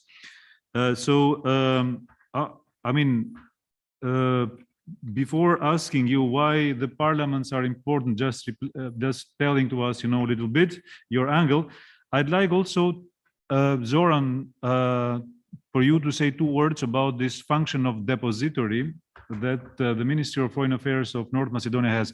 I don't know if you knew it in the room, but the who was the depository? Well, for those that didn't know, maybe you can start by this and the wonderful job that your guys did at the depository, and afterwards continue with the importance of the parliamentary dimension. Floor is yours. Virtual floor. Virtual floor, yeah. Thank you, Ardian, and apologies that I could not be there. Today is our day of independence, so it's a free day, at least in Skopje, until someone questions it, of course. So yeah, I will say a couple of words on the project itself, which is quite complementary, and this is one of the main things that we have managed to do, is to work and find complementarity with the project, which is also supported by the German MFA, on which Ardian is working, and this event is part of it. I will also reflect a little bit on the Bosnian parliament and the willingness there to engage more in the Berlin process. But I will start with the depository. Yeah, so North Macedonia, the Ministry of Foreign Affairs of the country is depository. So all the notifications for ratifications first come to the MFA, and then the MFA has the role to notify all the others. When I had a talk with our people from the ministry, they told me that North Macedonia was chosen to do so because of the constructive role in the negotiations of text of the 3 agreements. And as it has been mentioned even before, it's not about only about the technicalities around these agreements and how negotiations are being conducted, but also the trust among the signatories. So in this case, North Macedonia was chosen also because of the trust it has among its partners in the Western Balkans. So that is on the depository. I see very familiar faces, so I want to greet them all. Some of them will be in Skopje next week, where we are kicking off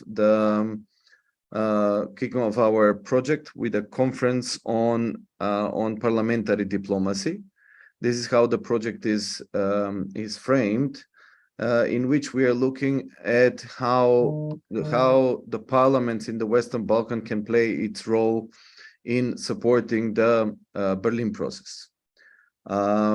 So first, we started with a questionnaire, something that very similar to what Amer mentioned, or the methodology that the RCC have used for its research on the inclusion of the parliaments. So we sent questionnaire to all the 6 Western Balkan parliaments, and as this event is taking place in the Bosnian parliament, I can just mention that the highest number of responses were actually from Bosnia.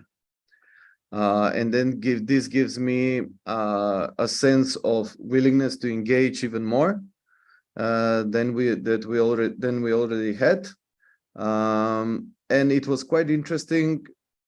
And this is kind of resembles the not only the atmosphere, but also the engagement that we should have towards the parliament when it comes to this. And it is that parliaments want to be engaged quite substantially. All of them are not satisfied with the role that they have at the moment. But for this, first, they need to understand what Berlin process is all about. So to provide more training and exchange of information and data. And also to help them in the process. There are 2 things that we can do. On the second thing, I will say a little bit more, but I just wanted, for example, to share on the first note or on how they perceived, or do they know exactly what the Berlin process is all about. We, as a depository, our intention as a civil society organization to be one of the first countries that will ratify the 3 mobility agreements. We were in the first one, for sure, and that's why we decided to write a public reaction to the parliament and to the government, in which we are urging all the actors to ratify as soon as possible with overwhelming majority. And we push them hard through media, public reactions, and other ways of engagement and advocacy. And one of the answers that, for example, we got from an MP in our parliament was, why you're pushing us to ratify this agreement as we have ratified them a few weeks ago. And actually, we went and saw what they ratified a few weeks ago, and that actually was a very similar agreement which derived from the Open Balkans. So there is no understanding of where Open Balkans starts or ends when the Berlin process starts or ends.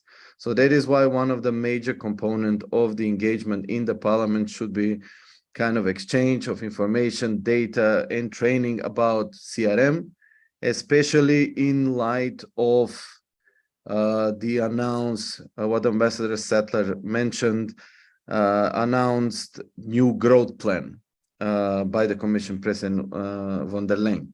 So this is very important. And it will require time. It's not easy. It is a lot of people that needs to be engaged. And as we know, parliaments change, parliamentarians change. So we need to keep up the pace with informing them in the entire time. The next element was how to engage, and we actually asked the parliaments and the parliamentary staff what is the best way or the mechanism in which we can engage them. So according to them, kind of, committee hearings, public hearings, oversight sessions, or MPs' question to the government are the most appropriate mechanisms. So our intention is through this project to build the capacities, but also to help them organize such an events. And this is why, as part of our project, similar to what Arden you have at the moment, is actually to organize local events in all the 6 parliaments, and try to engage as much people as possible, because it's not only about oversight, it's also about promoting what Berlin process is and what it stands for. And I think through this dialogue and conversation also, this kind of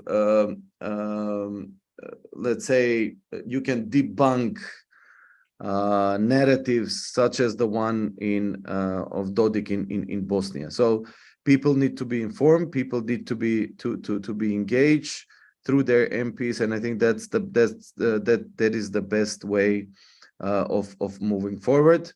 So the kickoff conference will be in Skopje on the 12th and the 13th. Amer will be there. Very glad that he's going to be there. And we will have approximately 50 MPs and parliamentary staff from the entire region. There are around 10 people coming from Bosnia. Obviously, the most interested ones is the Albanian parliament. They will come in bigger numbers, around 15 people. But all of this just gives us a sense of the willingness to engage in this process. But we need to give them the necessary tools so they can do their job, so the MPs can do their job appropriately. Thank you very much for this comprehensive presentation. Well, I note the very important, let's say, notion of trust. You mentioned it as one of the conditions why North Macedonia was charged to be the depository role, and I believe that is something which is very difficult to earn, but you can lose it immediately, and it needs to be taken into account in the international negotiation. So I think that the trust is a key word in here. What I noticed, and I will keep it short, is this very nice and important event that you are organizing on the 12th with 50 MPs from over the Balkans. You are having a mini Balkans parliament. So that's a very nice move and very nice promotion of the legislative dimension of our democratic transition, but in a regional context. So this is fantastic, and I'm really looking forward to look through it. And also this shows the role of the Berlin process in bringing the region together. And also, I want to underline the importance that you put to the engagement mechanisms, and goes well beyond parliamentary oversight, but also into the promotion of the information about the Berlin process, increase of the engagement and focus of the work of the parliament, and also putting constructive pressure on the government, so that, well, as you mentioned, this guy from the parliament didn't make the difference between Open Balkans and the Berlin process, but I'm not sure that all the government members in our respective countries know the difference as well. So I think there is clearly a job to be done in this direction. Yeah, absolutely. How it is. We were also engaging them and asking specific question. Of course, not like in public, but if you read, for example, the last Berlin process, resolutions, Germany has committed 2.2 billion euros for green transition projects. Nobody knew about it, but once they heard it, they said, like, we really want to be engaged in order to see how we can, to be one of the the sides that in the end will decide which projects are going to be approved, because we are the representatives of the people, and we want to have our voice, not only our voice to be heard, not only the governments.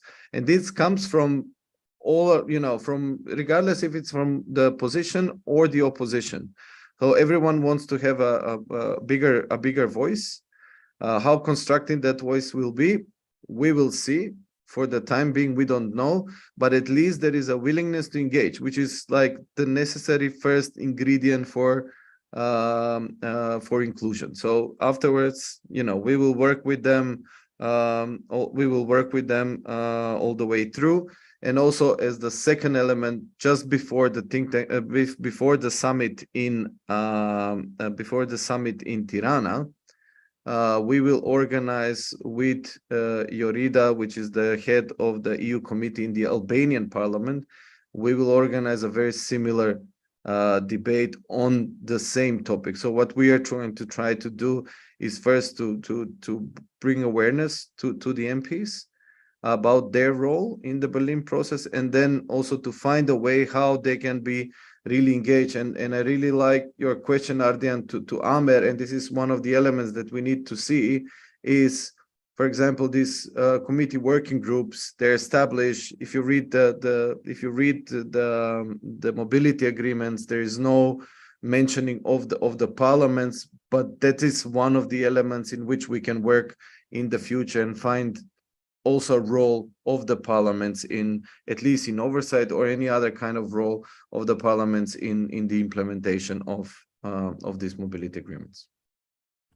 Sure. I think this is extremely important, especially those synergies that are being created. And the role of the parliaments will be, let's say, primary during the implementation, because the challenges have been shifted somehow from the signature that was done last year in Berlin towards the implementation. And when we say implementation, we say the job of the RCC, we say the job of the commissions and of the working groups, and we'll say bylaws, we'll say regulations, we'll say decisions of the Council of Ministers, and all those legislative contexts need to be seen, supervised, and voted by the parliaments and the parliamentary commissions.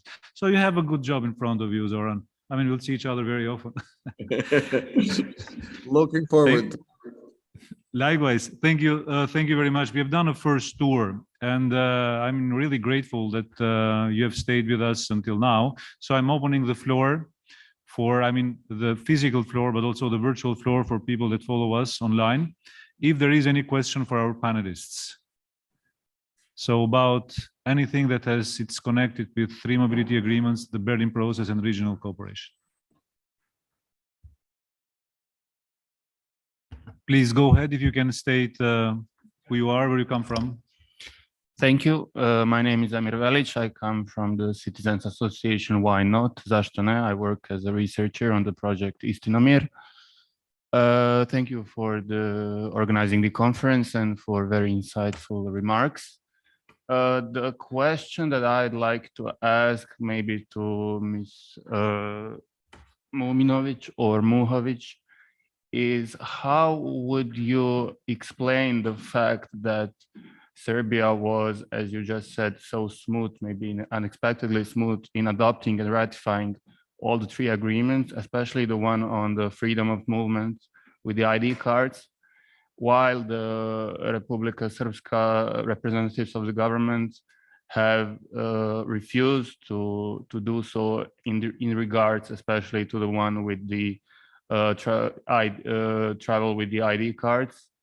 If we know, and that's something that they've declared numerous times, that they are following the foreign policy of Serbia, no matter what. So how would you explain this divide in this situation? Thank you for your question. I may only talk about Serbia on behalf of Serbia, what the government did, but my colleague maybe respond to the question related to Bosnia.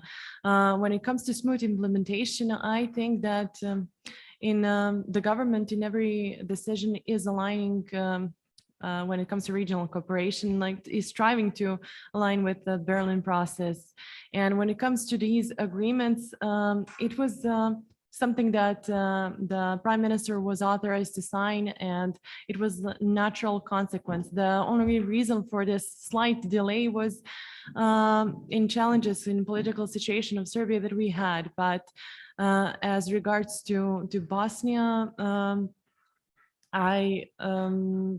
I believe that maybe Aris may respond to this question, and I'm not quite sure why is such a delay causing so much trouble here. Well, first of all, Serbia already recognizes, Kosovo documents. They don't recognize Kosovo passport, but they do recognize, IDs. And you can freely, move from Serbia to other parts of Serbia from Serbian point of view and Bosnian point of view, with your ID card from either side. That's clear as day. So I already said, Dodik gave Vučić with this move a very comfortable position that he can actually adopt this. As you know, I already said, where Vučić looks, media looks that way. So he has a strong grip on the media. He didn't expect it to backlash on him, especially due to the fact that Brussels talks were ongoing, that he had to deliver something to the Europeans, in order to stay a good guy and continue the pressure on Kurti during those talks. So everything that Dodik did basically benefited the position of Vučić and Serbia in the negotiations. Thank you. There is a demand, Mr. at the end of the table, and afterward, the young lady. Thank you very much. Good afternoon to everybody. So let me first of all introduce myself. My name is Vjekoslav Vuković. I'm representing Foreign Trade Chamber of Bosnia and Herzegovina as a vice president. Sorry, can you please talk a little bit closer to the mic? Okay, I don't know. It's now enough close. I'm not a singer, so don't worry about this. So my name is Vjekoslav Vuković. I'm representing Foreign Trade Chamber of Bosnia and Herzegovina as a vice president, and I'm not just here as a member of the Foreign Trade Chamber, but as a representative of 30,000 companies that they're our members. Actually, I heard today I don't have any kind of the speech, so I'm very carefully and very focusedly listen to your all speeches. So unfortunately, the ambassadors still are not here, or excellencies, or some representative of the governments that need to hear what the civil society and what the companies need to say about those three agreements, actually. Let's say that some of the speeches were very inspiring, like Mr. Sattler said, to the very focused and very realistic that those two gentlemen and ladies expressed to us what is happening on the ground regarding those three agreements or implementation of those three agreements. I will just a little bit advocating needs of Bosnia and Herzegovina for implementing or ratifying those agreements, looking into some of the accountants and some of the numbers that they are really realistic. Bosnia and Herzegovina in 2022 exporting the goods in value of 18 billions, importing 29 billions of goods. We all speak about CEFTA region like a free trade agreement region. And our export in that region is 2.9 millions and import is 4.5 billions of dollars.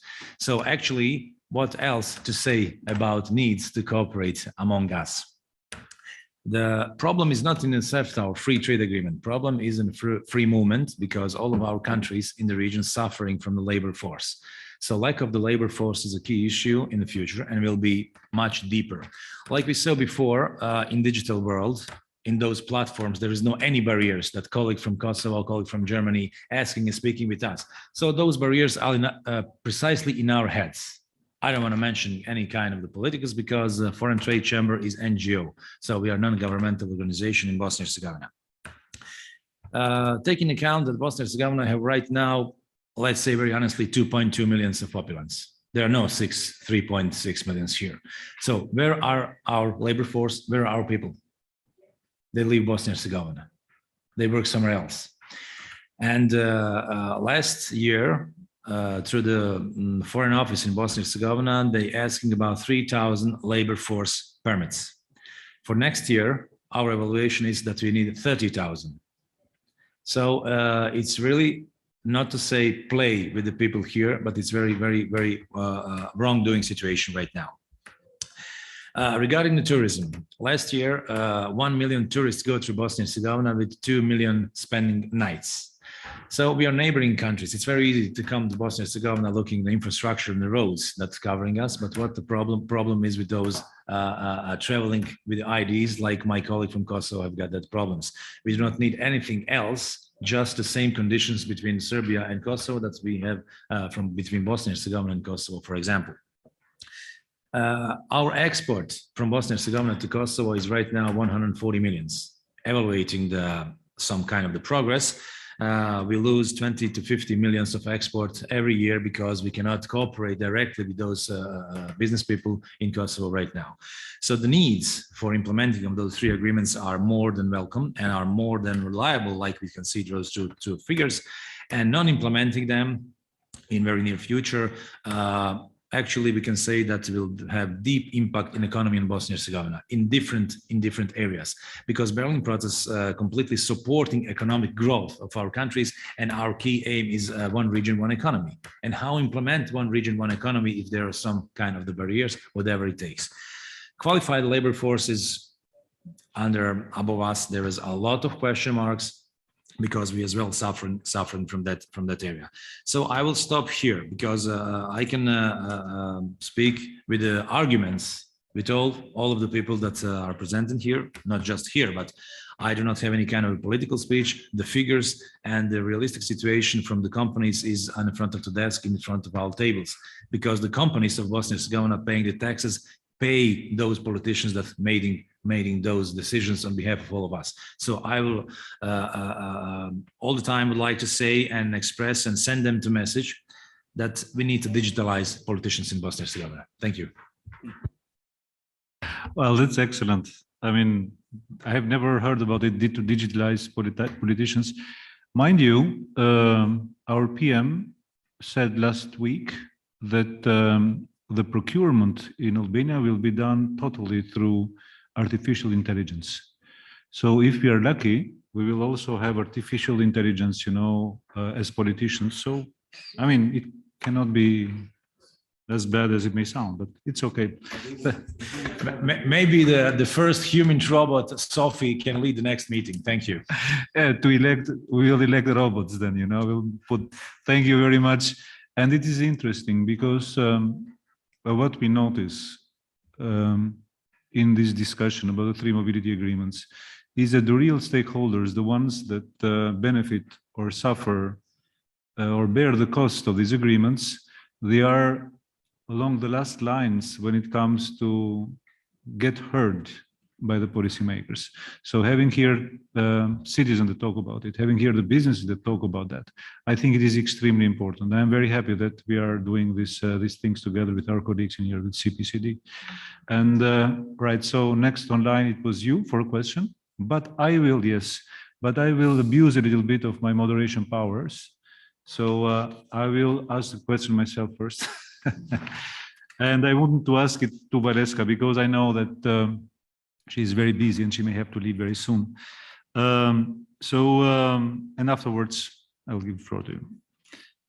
So Valeska, basically since, as we said, since a year and a half, and especially since the appointment of the special representative, Mr. Sahadzin, we have felt the strong hand and the strong sense of direction and of commitment, of engagement of the Germany in the region, which is very good, and it is very welcome. The fact that now there is also a tangible engagement with civil society on both policy making and also in parliamentary dimension, it's a clear indicator of this German commitment. As it was mentioned before, we have the next Western Balkan Summit in Tirana on the 16th of October. My question is, what are your plans for October? What do you expect from this gathering, and what can we do to help it push? I mean, with our modest contribution. Thanks, Adrian. The preparations for the Tirana summit are still ongoing, so there isn't that much that I can share already. But what I can say is that we are in very close coordination with the Albanian government, which is the first host of a Berlin Process Summit in the region. I'm sure you all know that the summit will take place on October 16, but even before that, there are many more activities and ministerial meetings in the run-up.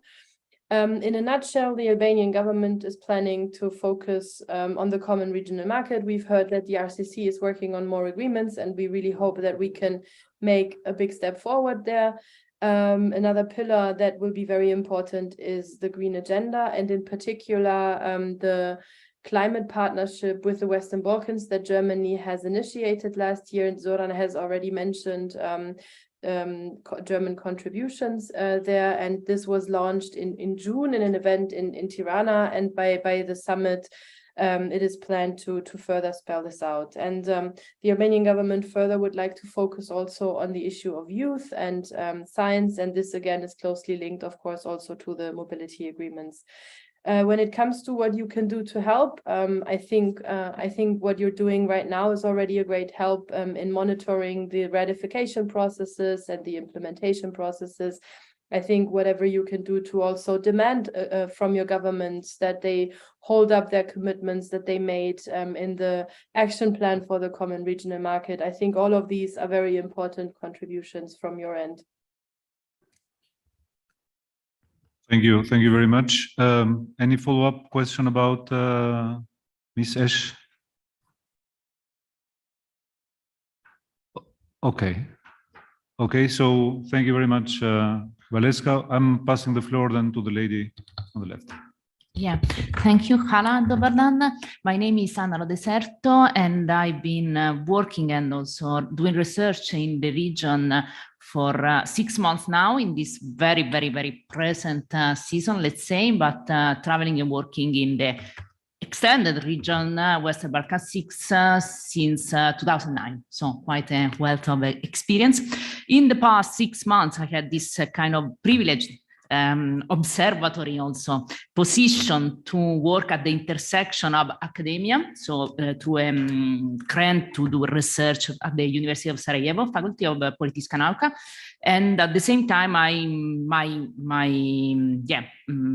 most relevant professional engagement is with the European Commission and Council of Europe in the area of higher education, youth and transnational mobility. So I'm glad to be here this week and to also be present here, as I am the last one of our group of researchers left here in the country, in Bosnia and Herzegovina, also for infrastructural and other mobility difficulties and visa and all the things that we are also experiencing ourselves.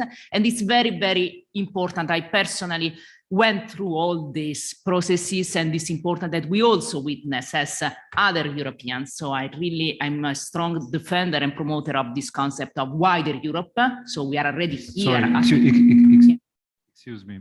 I try to be short. And Can you please come back to your question? Yeah. So my 3 questions I have, but they are very, very interlinked, are how with the 3 agreements we also take into account the legacy of youth mobility, which has been always relevant in the region, as RCC representative also recalled the role of RICO, and I've met them several times, and they are already promoted and face the difficulties on the about obtaining visa and allowing youth mobility. And youth mobility is also now part of this labor force and this transformation of qualifications, and how to also use the context and the political environment around the agreements to face the kind of most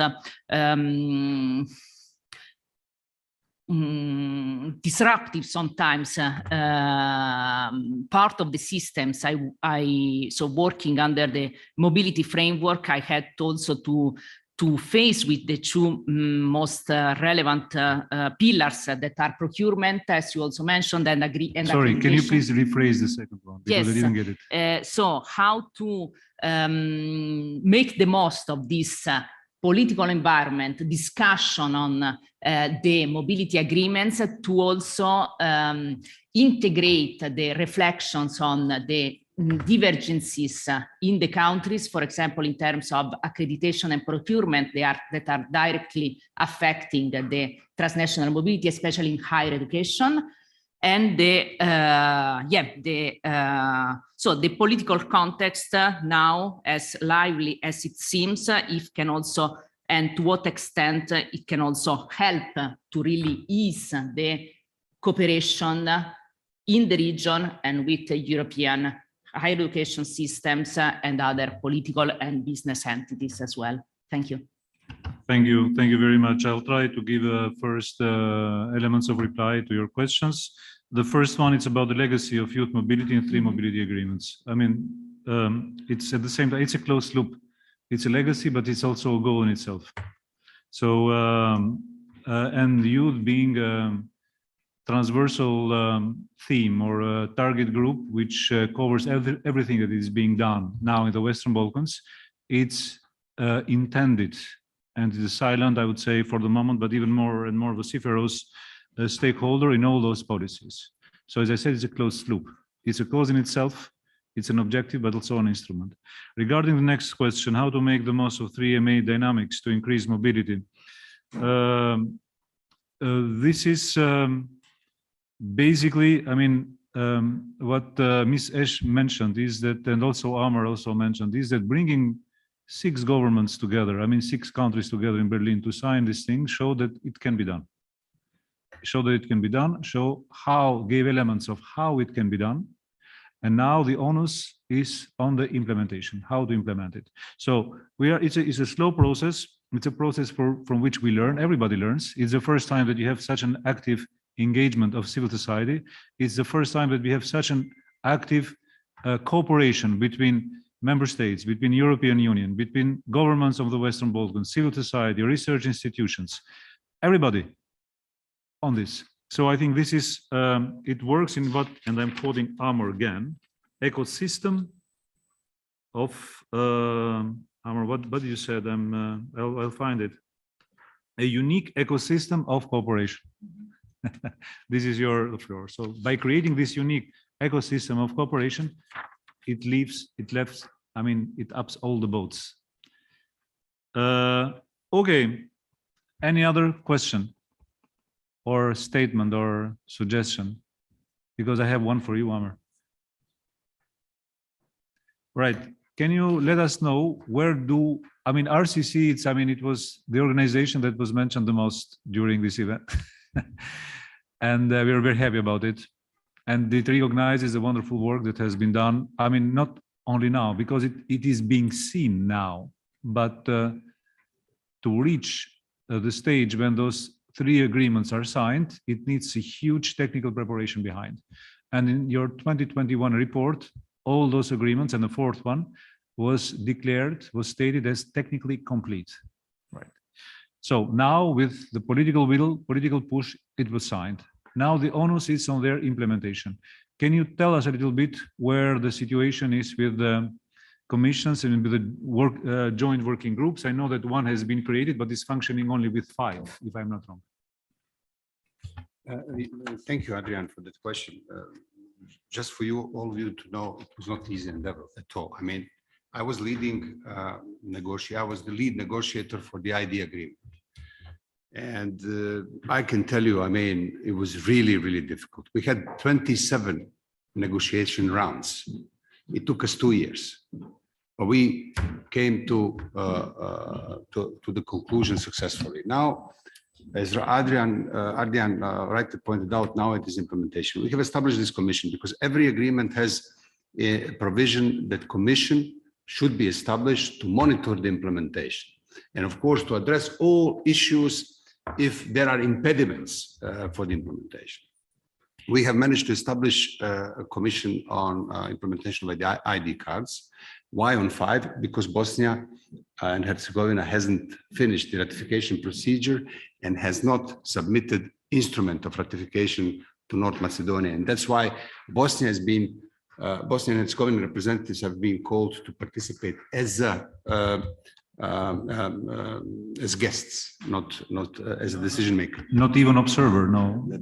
They had at the very first meeting had an observer status without voting rights because they could not vote even for the rules of procedure for the Commission because they have not ratified. So basically, it means that there will be the 5 others who will decide the rules of the game, which is a little bit. Rules of the game have already been decided. We have adopted the rules of procedure, so the Commission is fully in function, and it can call at any given moment by any given authority, except Bosnian for obvious reasons, and that's it actually, because each agreement has this provision which says that it enters into force upon the 3rd ratification instrument deposited by the depository. So the agreements are practically all of them are already in place, fully implementing with these variation, and unfortunately with the situation related to Bosnia and Herzegovina.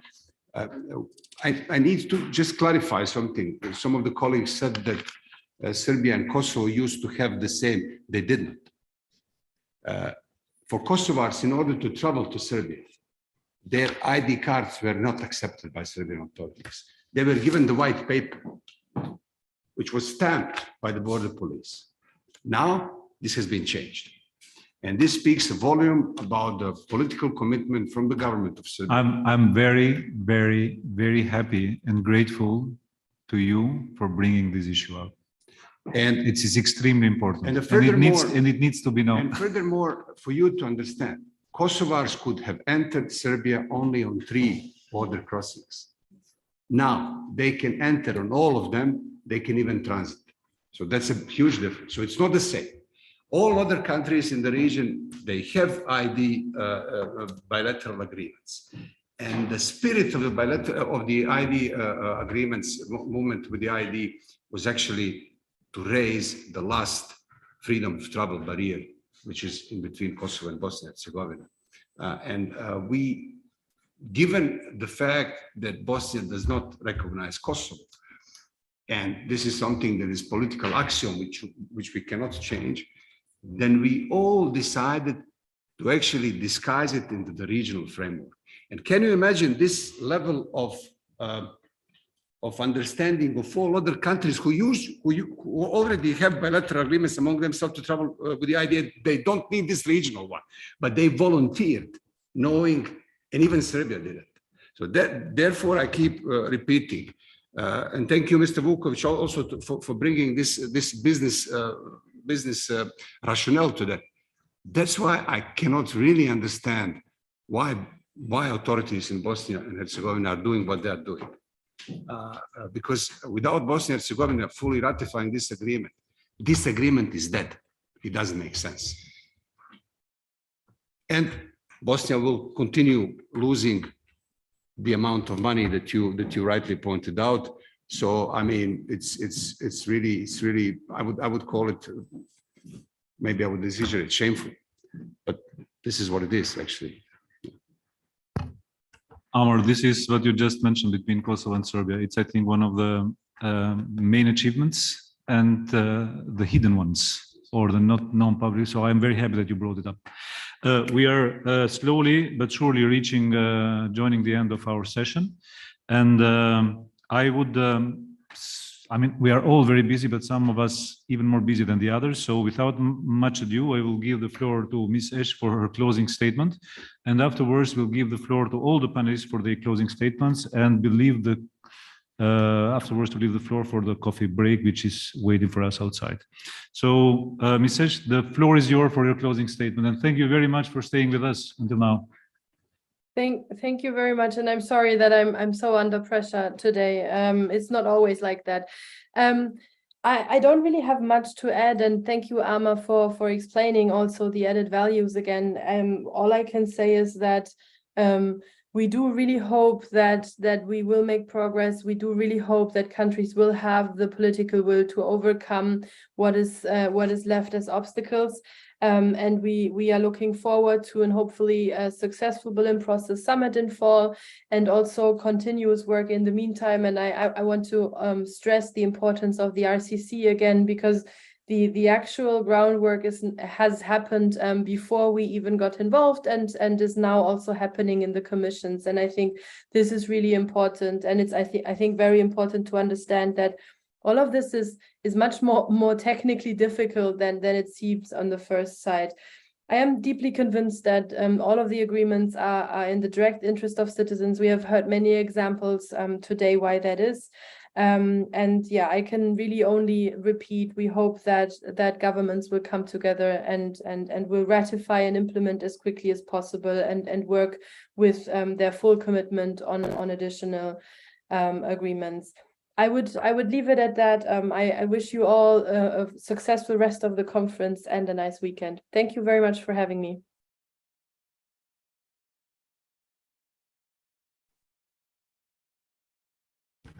Thank you very much, Valeska, for your contribution, your support, and your time. And I will see you soon. Thank you.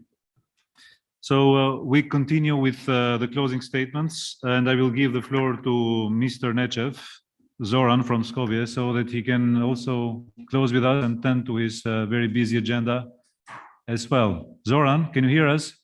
Are you with us? Yeah, I am. I can hear you. Go ahead.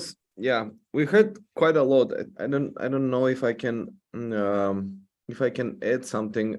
Maybe just one point. So what we are trying to do with the Berlin process, but not only with the Berlin process, also other projects that we implement in the Western Balkans, is build synergies. And maybe that's the most important thing that we could do in order to push the governments to do something.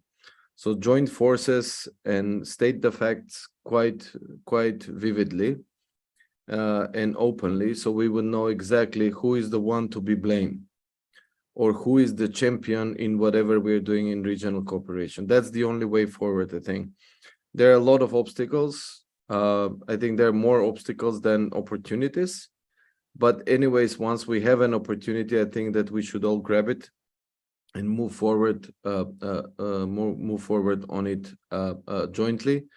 There was also discussion in Skopje about the agreement with the ID, because we could already travel around the region with an ID. It's not an issue, but sometimes we also have to have a more like a solidarity approach towards all the other partners in the region to move forward. That's maybe the most important ones, and I think that we should also, as a region, work more on building trust among ourselves. They're not hidden agendas, but we are all working together for the same cause. Otherwise, what we are going to see is just a devastating region, and then not even businesses or anyone else will want to work in the region. I will stop there. I won't say anything else. Thank you. So I take off the concept of synergy, our effort to make our politicians to own their own decision, good or bad, and trust. Trust comes very strongly. Burim, I hope, the next time that we'll organize anything in Sarajevo, even if it's not us, but I mean our friends in Sarajevo, you'll be able to come here after, I don't know how many years we're there. The floor is yours for a closing statement. Okay, I will try to be very short as the time is flying. One thing maybe just to add what Zoran said and what all the panel and the speakers said is about one of the problems is facing the region is that young people are leaving for the region. And those three agreements, I see from my point of view that are some maybe small issue that the people will stay here. Because one of the problems we are facing as a representative from the trade mentioned that 3,000 application for workers outside. Next year is going to be 30,000. Also, the similar situation we have in Kosovo.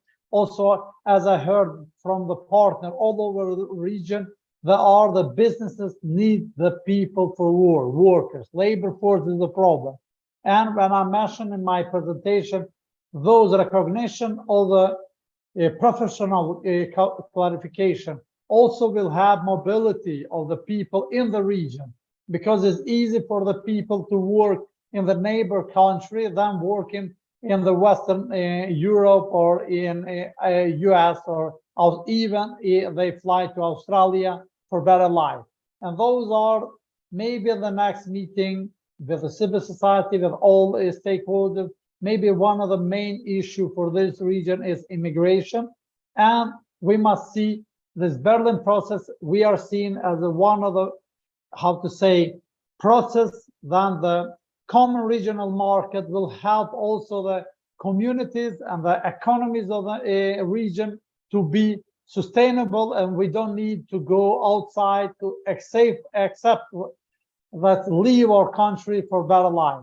And those are maybe in the final, just to add more thing is, I hope that in the Tirana meeting in October, we will have implementation of this agreement and agree that our government agree for another agreement that be helping for the common regional market. Thank you. Thank you very much. So I take out the importance for young people, the impact on mobility, and the message of keeping our people home. We need them, especially our youngsters. Thank you very much, Burim Faleminderit, Tisha Meneve. And now, you, Adis, we don't want to close with you. So this is why I will speak last, because we want to leave some place for optimism.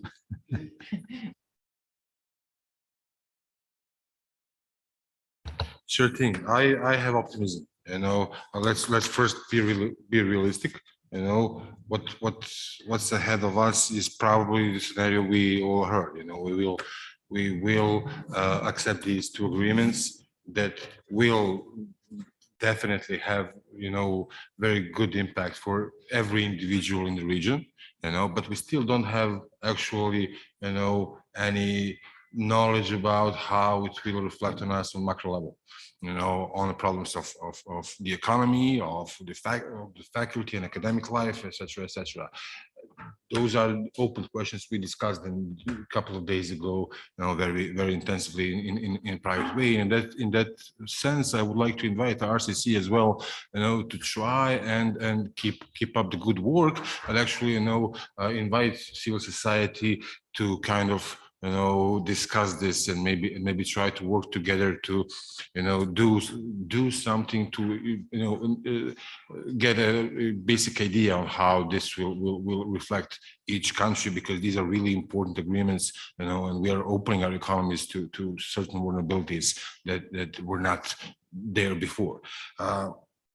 That's one thing, and then we will not actually accept this third agreement that is the most important design for Bosnia, and we will stay in this loophole. Maybe more positive or more ambitious way to look at it is that something will change. We heard from Ambassador Sattler that yep, sure, that not everything is lost. Maybe Milorad will change his mind. Maybe someone in the Western countries will pressure Dodik through Vučić. Maybe apply a little stick method to Vučić as well. Because let's not forget, we all talked about the money through the Berlin process. Serbia is the biggest beneficiary. Serbia gets the most grants, most money, most foreign direct investments. And they don't have the incentive to change anything. Adis, so I note this kind suggestion to RCC to increase engagement with civil society. You're moving your head, Amr, so you agree with us, and we take it as an engagement. Thank you. We'll put it in the minutes. Thank you. Thank you, Adis, for bringing up what the Ambassador Sattler said. Door is not closed on third agreement. And also thank you for bringing up the need for bigger stick or for bigger sticks. Very, very important. And I will leave the closing statement of this panel. There is coffees outside. We will move immediately after Emina will make a closing statement. Thank you, Adrian. I'm the optimist one here, I guess. I would just like to highlight the importance on continuous monitoring of the work of commissions,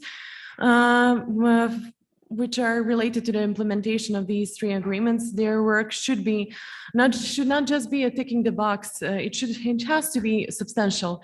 But also, I would like to emphasize work of SEFTA and RCC. It is of utmost importance to keep this process going and alive. And so thank you for your incredible effort in seeing this through, but also for finding creative solutions and creative ways to solve complicated political dynamics in the region. So thank you. Thank you all.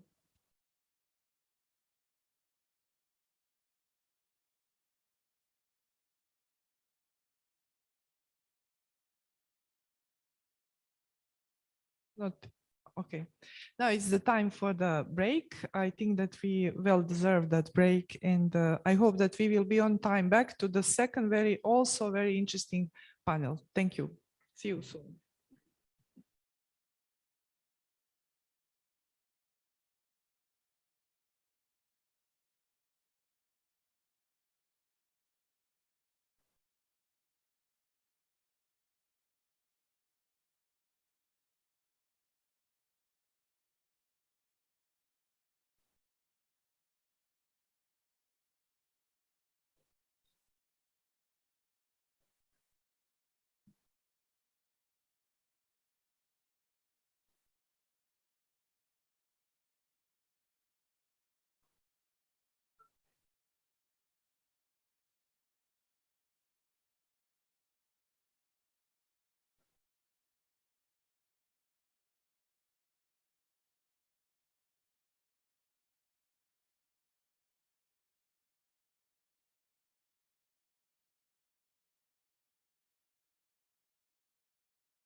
Moj prijedlog je da počnemo s obzirom da imamo veliki broj ljudi online jer nam je ovaj događaj regionalni pa nam je bilo mnogo jednostavnije da imamo više ljudi online. Moje ime je Dajana Cvjetković i ja sam domaćica drugog panela kojim je tema procjena utjecaja sporazuma o mobilnosti i kojim putem naprijed. Nakon ovih uvodnih riječi i prvog panela bojim se da je pred nama ostao ovaj teži zadatak jer poslije ovoliko pesimizma nisam sigurna da ćemo mi moći da ponudimo neke konkretne prijedloge, a s druge strane znam da su sa mnom ljudi kojima je zaista stalo do Bosne i Hercegovine i da vidite tračak nade kojim bi mi mogli krenuti u put implementacije i usvajanja sva 3 sporazuma u našoj zemlji. Pred nama je zapravo sat i 20 minuta aktivne diskusije koje ćemo govoriti o procjeni utjecaja ovih sporazuma, iako smo u prvom dijelu čuli neke posljedice na ekonomske tokove, vidjeli smo posljedice na individualne živote osoba u Bosni i Hercegovini, Kosovo, ali i regiji Zapadnog Balkana, ali mi ćemo se ovdje fokusirati na razloge zašto neke dokumente nismo usvojili i govorit ćemo o preprekama koje trebamo i moramo prevazići. Znam da pitanja nisu jednostavna i da odgovori mogu biti ponekad nedovoljno jasni, ali potrudit ćemo se da kreiramo nekoliko preporuka na kraju panela i da vidimo šta je ono što slijedi u predstojećem periodu. Svjesni smo činjenice da pitanje mobilnosti kod donosioca odluka nailazi na različite reakcije, od potpunog prihvatanja do potpunog odbijanja. I ovaj toplo-hladno režim najčešće se vidi zapravo u Bosni i Hercegovini, zato smo drugi paneli posvetili situaciji u našoj zemlji, a s druge strane moramo biti optimistični i pokazati da zajedničkim djelovanjem organizacije civilnog društva, akademske zajednice, medija i naravno donosioca odluka možemo iznaći neko rješenje koje možda neće biti potpuno, ali će biti korak bliže implementaciji 3 sporazuma o mobilnosti. Već sam više puta danas u neformalnim razgovorima napomenula da je ovo pitanje najviše vanjske politike.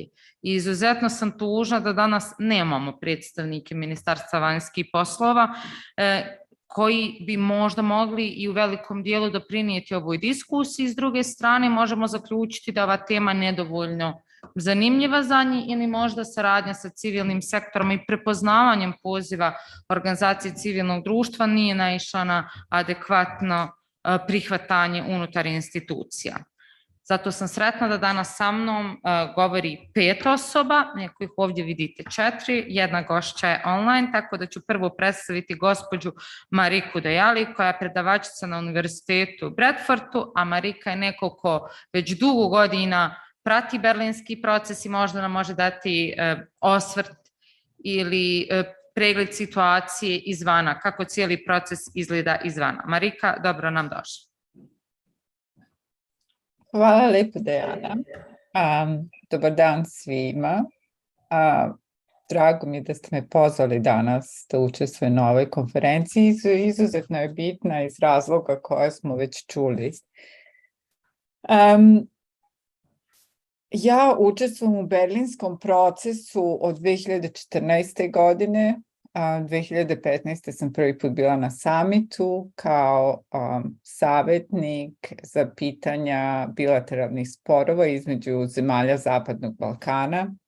2015. na ovamo pratim proces iz raznih perspektiva, iz perspektive civilnog društva, ali isto tako strane diplomatije. Slažem se sa vama, Dejana, kada kažete da je zaista šteta što niko iz nadležnih institucija za inostrane poslove BiH nije se priključio danas panelu, jer je njihova reč bi bila bitna obzirom na način kako ovi sporazumi, ali i dogovori uopšte se sprovode. Znači, one su uglavnom na nivou visoke politike i tek nakon, i mislim da je to prva stvar koju sam htjela da naglasim i koja je bitna da se diskutuje kada razmišljamo o tome kakav je njihov uticaj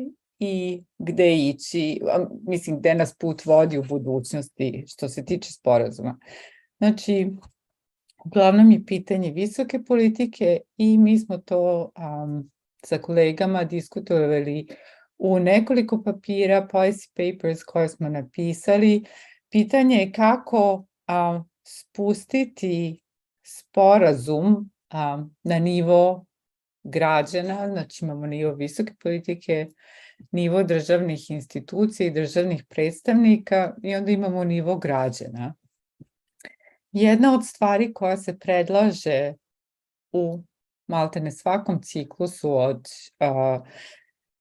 berlinskog procesa, godišnjem ciklusu berlinskog procesa od 2015. godine na ovamo je da se nađe način da se građani direktno više uključe u kako ratifikaciju, tako implementaciju sporazuma berlinskog procesa, ali isto tako možda i u konsultacije o tome šta bi ti sporazumi trebalo da sadrže. Znači, u godinu dana, 12 meseci između dva samita berlinskog procesa, da li bi možda bilo dobro napraviti neki širi konsultativni proces na potpuno lokalnom nivou, na nivou građana, tako da oni mogu da imaju i input šta bi voleli da vide, oko čega sporazum treba, neki novi sledeći sporazum treba da se izgradi. Mislim da je ova perspektiva jako bitna, jer mi dolazimo, neko je rekao na prethodnom panelu, mi dolazimo na kraj sledeće godine, na kraj drugog petogodišnjeg ciklusa i pitanje je da li će se zemlje domaćini berlinskog procesa, kao i zapadnoevropske zemlje, obavezati na sledeći petogodišnji ciklus i šta planirati uopšte, znači šta će biti bitno za naredni petogodišnji ciklus. Da se vratim na tri sporazume, neke indikacije već postoje, kao što smo čuli u prethodnom panelu, rukovođene ekonomskim aspektom berlinskog procesa i ulaganjima, na primer, čuli smo u zelenu agendu ili u energiju ili ekonomski razvoj. Međutim, da se vratim na tri sporazuma o mobilnosti. Čuli smo koji su implementirani, koji nisu. Po meni oni imaju višestruko značenje na sledeći način koji nismo do sada pogledali. Što se tiče mobilnosti, naravno tu omogućava se kretanje stanovnicima zemalja Zapadnog Balkana, slobodno kretanje. Međutim, ono što kretanje donosi je u stvari direktna razmena komunikacija i direktan kontakt, people-to-people kontakt između građana Zapadnog Balkana i mislim da na ovaj način se u stvari ruši ta neka medijsko-informativna barijera, ako hoćete, između građana i oduzima se mogućnost, pogotovo autoritarnim režimima, da kontrolišu informacije koje se prezentuju građanima o situaciji ili građanima u drugoj zapadno-balkanskoj zemlji. Znači, combating misinformation je u stvari jedan outcome of the mobility agreement, ovog sporazuma o kretanju, koji je užasno bitan i zbog čega treba insistirati na njegovoj implementaciji. Naravno, imamo problem u Bosni i Hercegovini. Mislim da je u Crnoj Gori taj problem više tehničkog tipa oko ratifikacije i implementacije, mada je Crnogorski parlament je uspostavljen 27. jula, bila je letnja pauza, trebalo bi da se to zvaniči. U Bosni i Hercegovini je problem pravi Republika Srpska, kao što smo čuli, Milorad Dodik, on sebe stavlja sada u poziciju nekog zaštitnika Srba na Kosovu kroz blokiranje ovog trećeg sporazuma, što mislim da je izuzetno problematično, s obzirom da je Srbija ratifikovala. Znači, nije samo pitanje, mislim, pitanje je neko njegovo lično i ono što znamo je da predsjedništvo Bosne i Hercegovine neće staviti ovaj treći sporazum na usvajanje na dnevni red sve dok god ne postoji interni konsenzus. Problem i dalje ostaje ne samo kretanje, već ta neka izolacija Bosne i Hercegovine i njenih građana kao u toj nekoj razmjeni informacija. Sa druge strane, druga dva sporazuma o diplomama su ratifikovana. Međutim, ono što je bitno da pogledamo, vi kad pogledate detalje tih sporazuma, tu postoji neke problematične stvari na koje bismo morali da naglasimo. Uglavnom se sporazumi gledaju u pozitivnom svetlu, ali vi ako pogledate recimo sporazum što se tiče edukacije, taj sporazum se odnosi samo na državne univerzitete, odnosno one koji su postavljeni od strane zemalja Zapadnog Balkana. Većina privatnih univerziteta nisu pokriveni ovim sporazumom. Sad, šta to znači? Sa jedne strane je to dobro, zato što je doprinos borbi protiv falsifikovanja diploma i uopšte celog tog sistema koji godinama pratimo, gde se koriste crne rupe u zakonu i gde postoje ti fiktivni univerziteti, fakulteti i obrazovne ustanove privatne koje izdaju fiktivne diplome, ali sa druge strane postoji tu i neki kvalitet i pitanje je da li je ovaj kvalitet isključen načinom na koji su ova dva druga sporazuma formulisana. Rika, ja moram ovdje malo da vas zaustavim. S obzirom da nam je isteklo ovo vrijeme za uvodno izlaganje, znam da nam imate mnogo toga reći, ali voljela bi da ovdje uključimo i druge paneliste, pa ako bi mogli samo da završite misao pa da idemo dalje. Hoću. Znači, pitanje detalja sporazuma, mislim da bismo trebali da se okrenemo detaljima sporazuma i da pogledamo konkretno u fazi njihove implementacije, znači semantics i šta oni u stvari, da li da proverimo da li je neko isključen, i ako je neko isključen od institucija, od građana na način na koji je sporazum formulisan, onda da se vidi na koji način ovo može da se reaguje na to i da se ta situacija promeni. Znači, okretanje mnogo više u narednoj fazi detaljima sporazuma i generalno uključivanje građana. Mislim da su to dve osnovne poruke za otvaranje ovog panela koje sam imala. Hvala.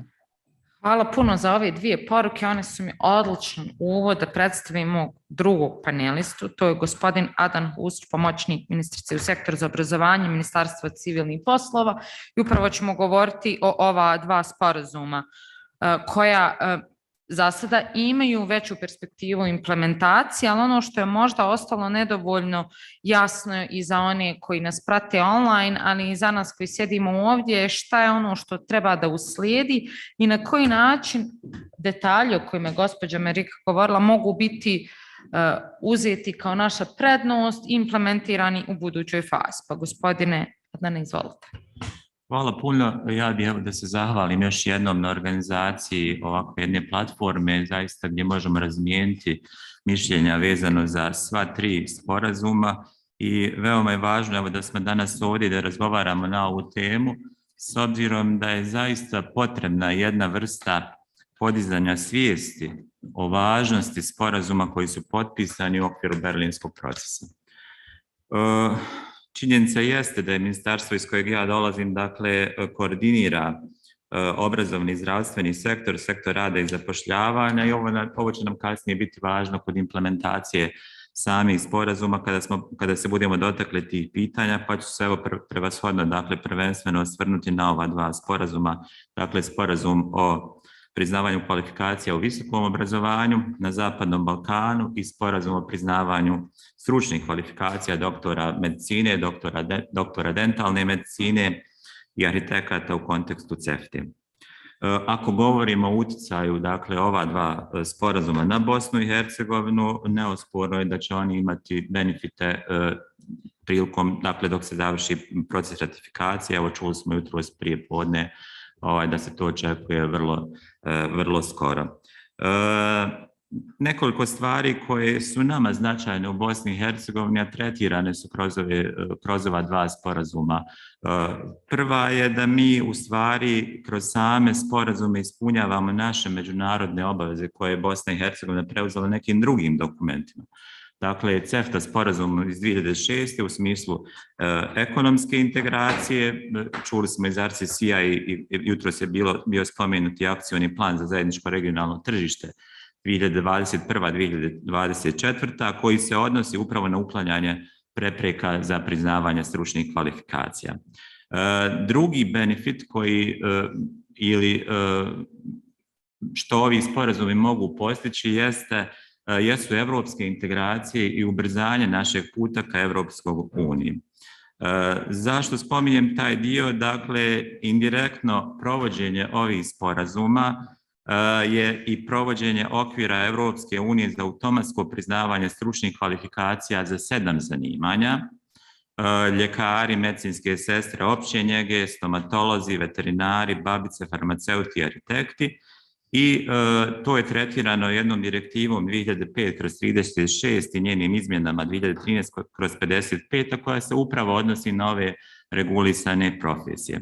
Dakle, mi smo čuli jutros da imamo ovaj sporazum koji je u ratifikaciji, koji tretira 3 profesije: doktore medicine, doktore dentalne medicine i arhitekta, a mislim da je u proceduri da bi trebalo da na sljedećem samitu bude potpisan još jedan sporazum koji će obuhvatiti 4 preostale profesije, dakle medicinske sestre, veterinare, hirurge, farmaceute i babice.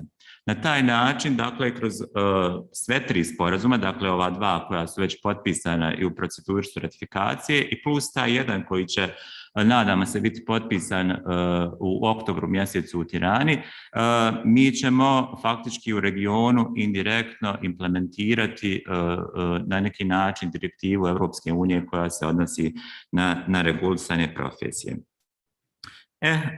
Dakle, i treća stvar, implementacija oba ova sporazuma dovest će do jačanja institucionalne, ali i međuinstitucionalne saradnje, odnosno koordinacije različitih institucija u Bosni i Hercegovini, ali i do spoznaje o potrebi svih narednih koraka koje trebamo, dakle, zajednički poduzimati. I ono što je još značajno, prilikom implementacije, iskreno se nadam, dakle, doći će do harmonizacije zakonskih rješenja u Bosni i Hercegovini. Mi imamo zakonska rješenja na nivou kantona koja tretiraju određena pitanja, na nivou Republike Srpske, Brčkog distrikta Bosne i Hercegovine. Implementacijom ova 2 sporazuma i tog trećeg kojeg očekujemo bi trebalo doći do harmonizacije zakonodavstva unutar BiH, dakle, a prema vanju usaglašavanjem zakonodavstva sa Evropskom unijom.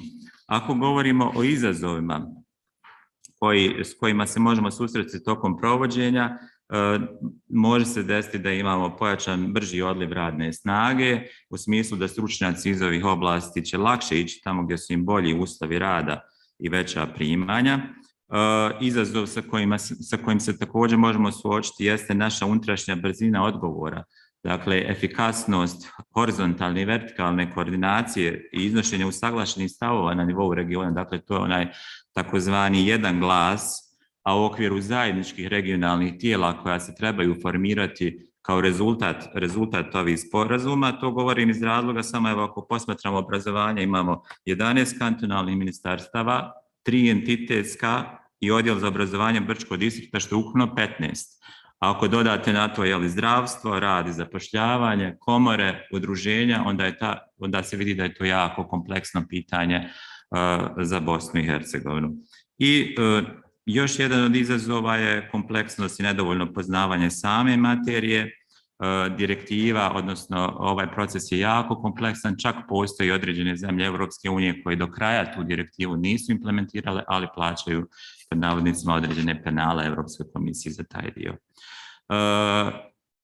Brzina izmjene naših propisa u Bosni i Hercegovini na svim nivoima vlasti, odnosno potreba za njihovim usklađivanjem sa odredbama sporazuma. Mi imamo rok po sporazumima, dakle 18 mjeseci od stupanja na snagu, je nešto o čemu trebamo voditi računa i naravno na kraju je potrebna zaista jača volja za implementaciju samih sporazuma unutar Bosne i Hercegovine kao takve. Eto, ja bi se tu zaustavila.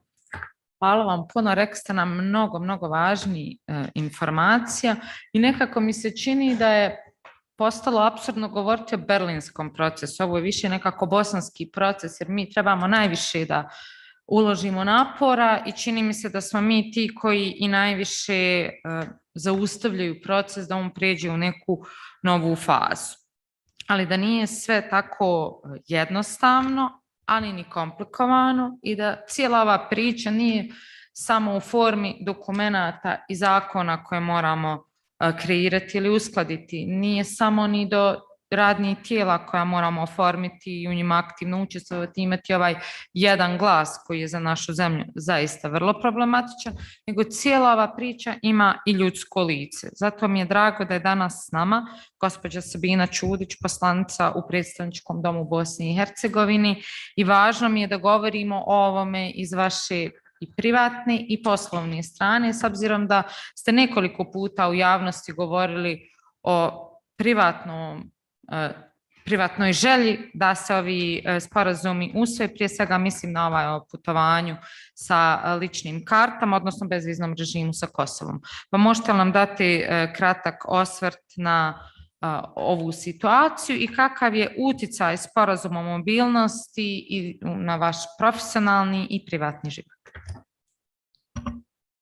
Hvala na uvodu, pozdrav svima i hvala vam što se bavite ovom temom i što na neki način prisiljavate, rekla bih, i one koji se možda ne bi rado bavili tom temom, da je na neki način, ako išta, priznaju njeno postojanje.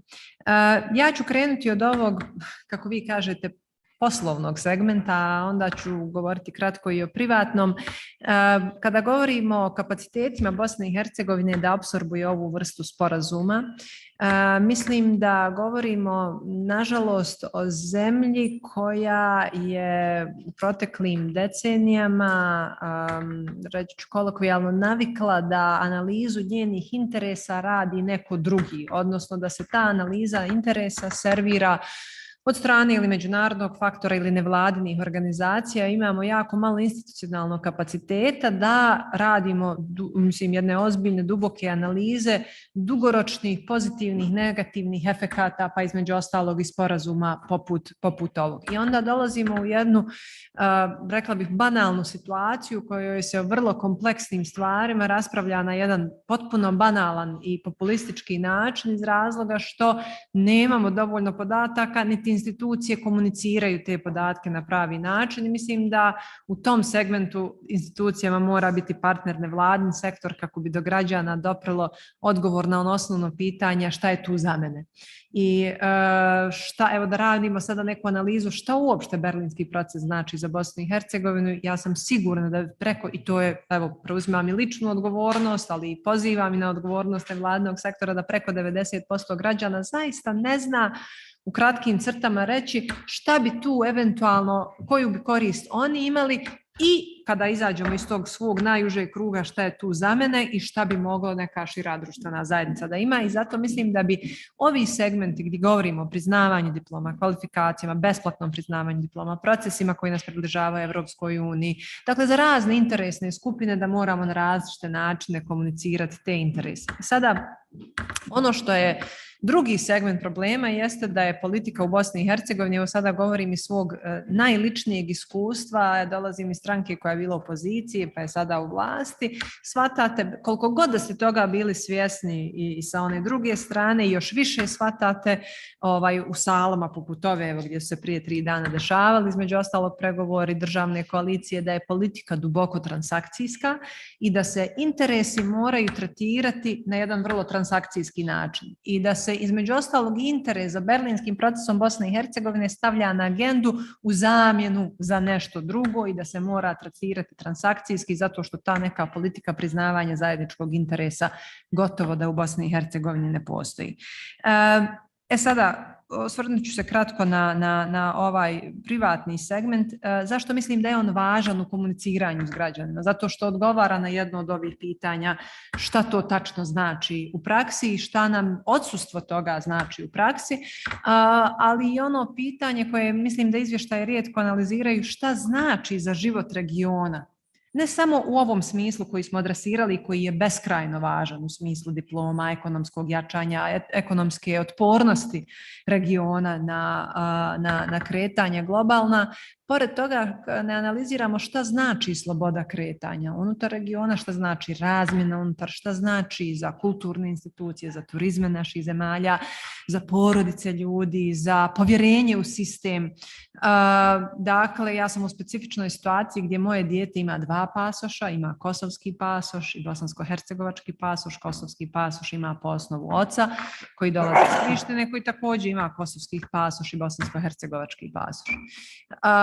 I ja nisam evo na Kosovu bila protekle 4 godine od prije pandemije zato što je u pandemiji bilo teško doći do vize jer vizu kosovsku naravno ne možete dobiti u Sarajevu s obzirom da nemamo diplomatska predstavništva i možete uz različite komplikacije, što je isti slučaj možda još komplikovaniji, rekla bi znatno komplikovaniji za građane Kosova, dobiti za Bosnu i Hercegovinu, u njihovom slučaju u Skoplju, u našem slučaju eventualno u Zagrebu, Podgorici ili najčešće Skoplju, što znači da fizički morate otići, tako da morate imati, rekla bih, čelične živce i nesavladivu volju da posjetite Kosovo u tom smislu i da izdvojite sedmice vremena na sva ta putovanja koja vizni režim podrazumijeva. Sada, postoje tu stereotipi naših građana, ja bih iskoristila i ovu priliku gdje mi smatramo da jedini način da omogućimo slobodu kretanja jeste da dođe do priznanja Kosova. I to je ono kao, evo sada upravo sam pisala o tome, način na koji je dočekana i ova konferencija u medijima i čitajući komentare, većina komentara je duboko ignorantna gdje se tretira, kada Srbija priznaćemo i mi pa ćemo moći putovati. Ja ću vas podsjetiti da je daleko lakše kretati se iz Prištine, otići u Beograd nego u Sarajevo. I tako da taj argument da Bosna i Hercegovina štiti prava Srba na Kosovu je naravno sulud, da ih štiti više nego Beograd. Tako da ima taj ljudski aspekt i činjenica da zaboravljamo da iza svake te zabrane stoji neko dijete koje nije vidjelo svoje dede i nene godinama i da i taj segment, da ne kažem kako bi utjecali na našu ekonomiju. Sarajevo, univerzitetski grad, imamo drugi univerzitetski gradove u Bosni i Hercegovini, nekada je on brujao od jezika iz regiona, to više nije slučaj i ta, rekla bih, najopasniji aspekt ovih problema jeste što proizvodi, usuđujem se reći, jednu duboku zatucanost. Dakle, ukidanje slobode kretanja šteti prije svega nama u Bosni i Hercegovini jer stvara te bolesne narative da smo sami sebi dovoljni, da ne trebamo slijediti neke evropske direktive, da postoji neki skriveni interesi za mogućnosti putovanja ljudi u regionu i to je ono s čime ćemo se nažalost boriti sa tom vrstom mentalitetima i dugo nakon što se omogući sloboda kretanja. Hvala.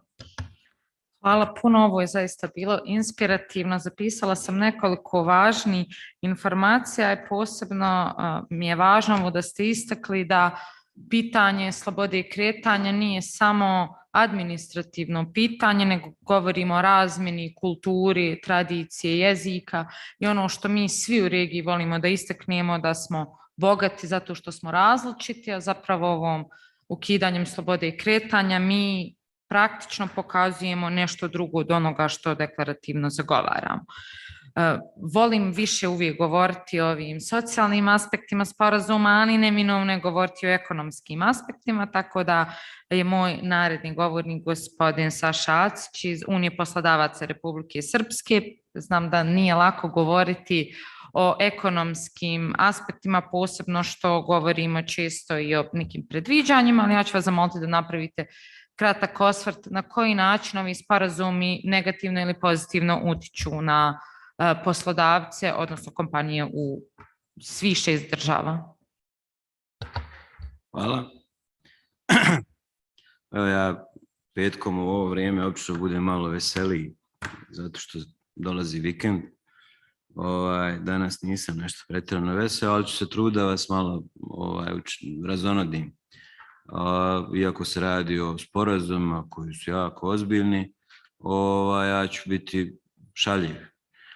Nekako se meni čini da su se ovi drugari kad su se okupili gore u Briselu u moru problematičnih odnosa koji su vezane za bezbjedonosna pitanja, kriminal, korupciju i tako dalje, da su oni dobro isvađali i onda nije lijepo baš izaći pred televiziju i kaže sad evo nismo se ništa dogovorili, svađali smo se, pa ajde nešto da kao ispadne da smo se dogovorili, pa su napravili ova 3 sporazuma i to je sad jedna dobra vijest kad dođete na sastanak, pa evo sve je lijepo.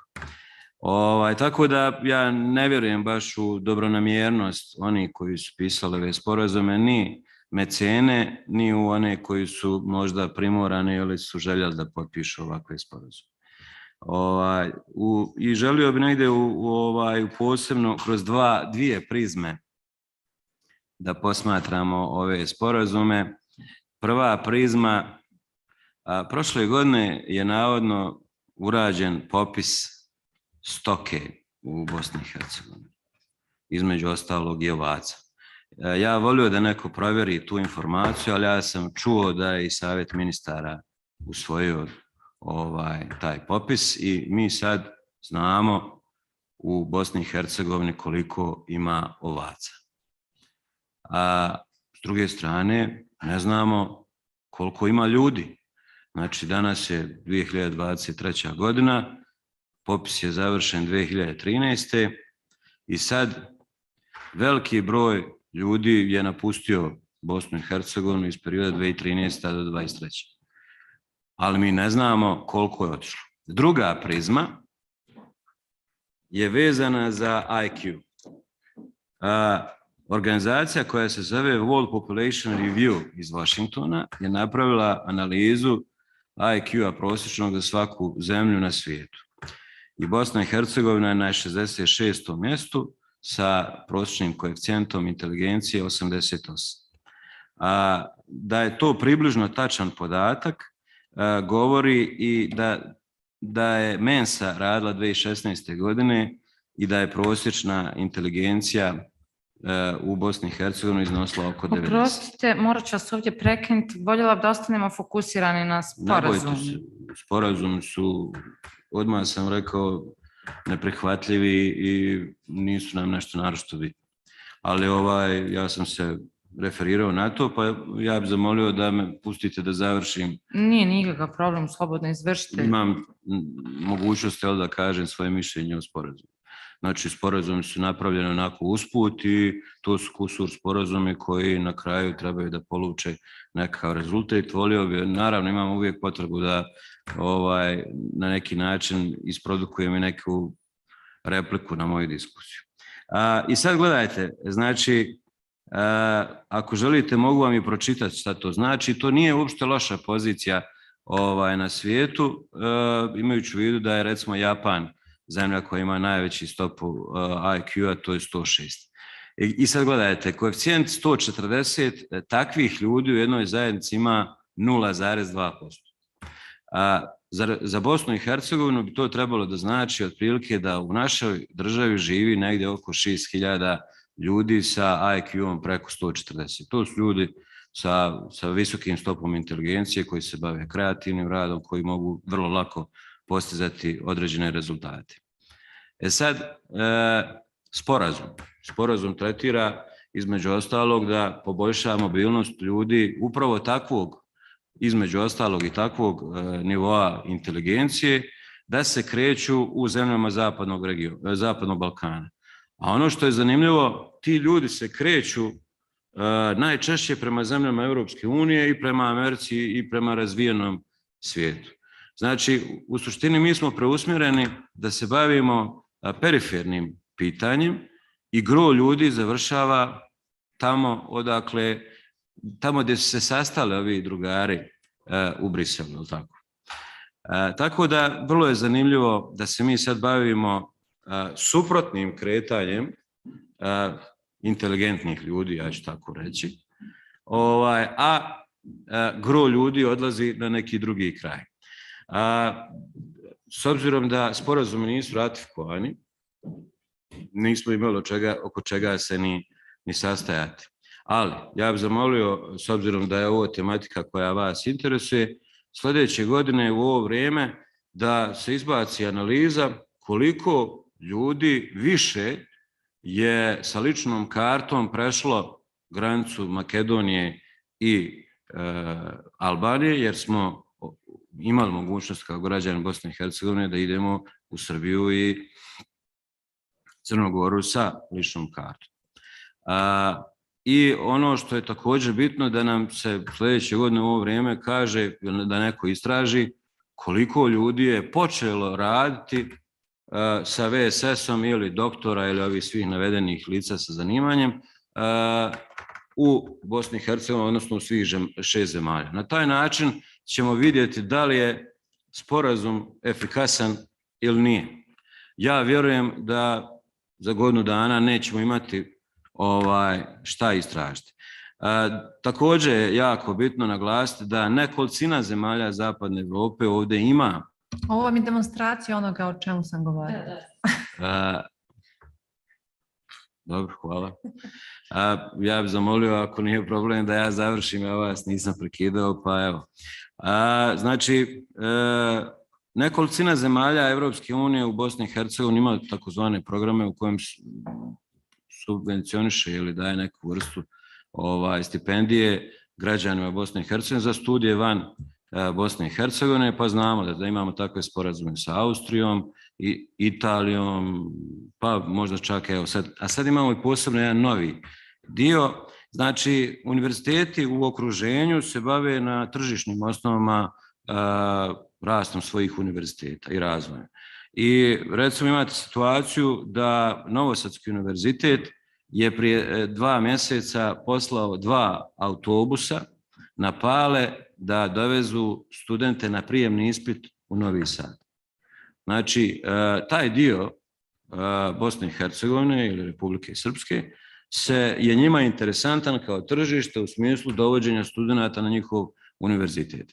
Naš to ovdje, nijedan univerzitet to ne radi baš nešto specijalno, ne znam za Sarajevski univerzitet, ali znam za Banjalučki i za univerzitet u Istočnom Sarajevu, da ne rade na takav način.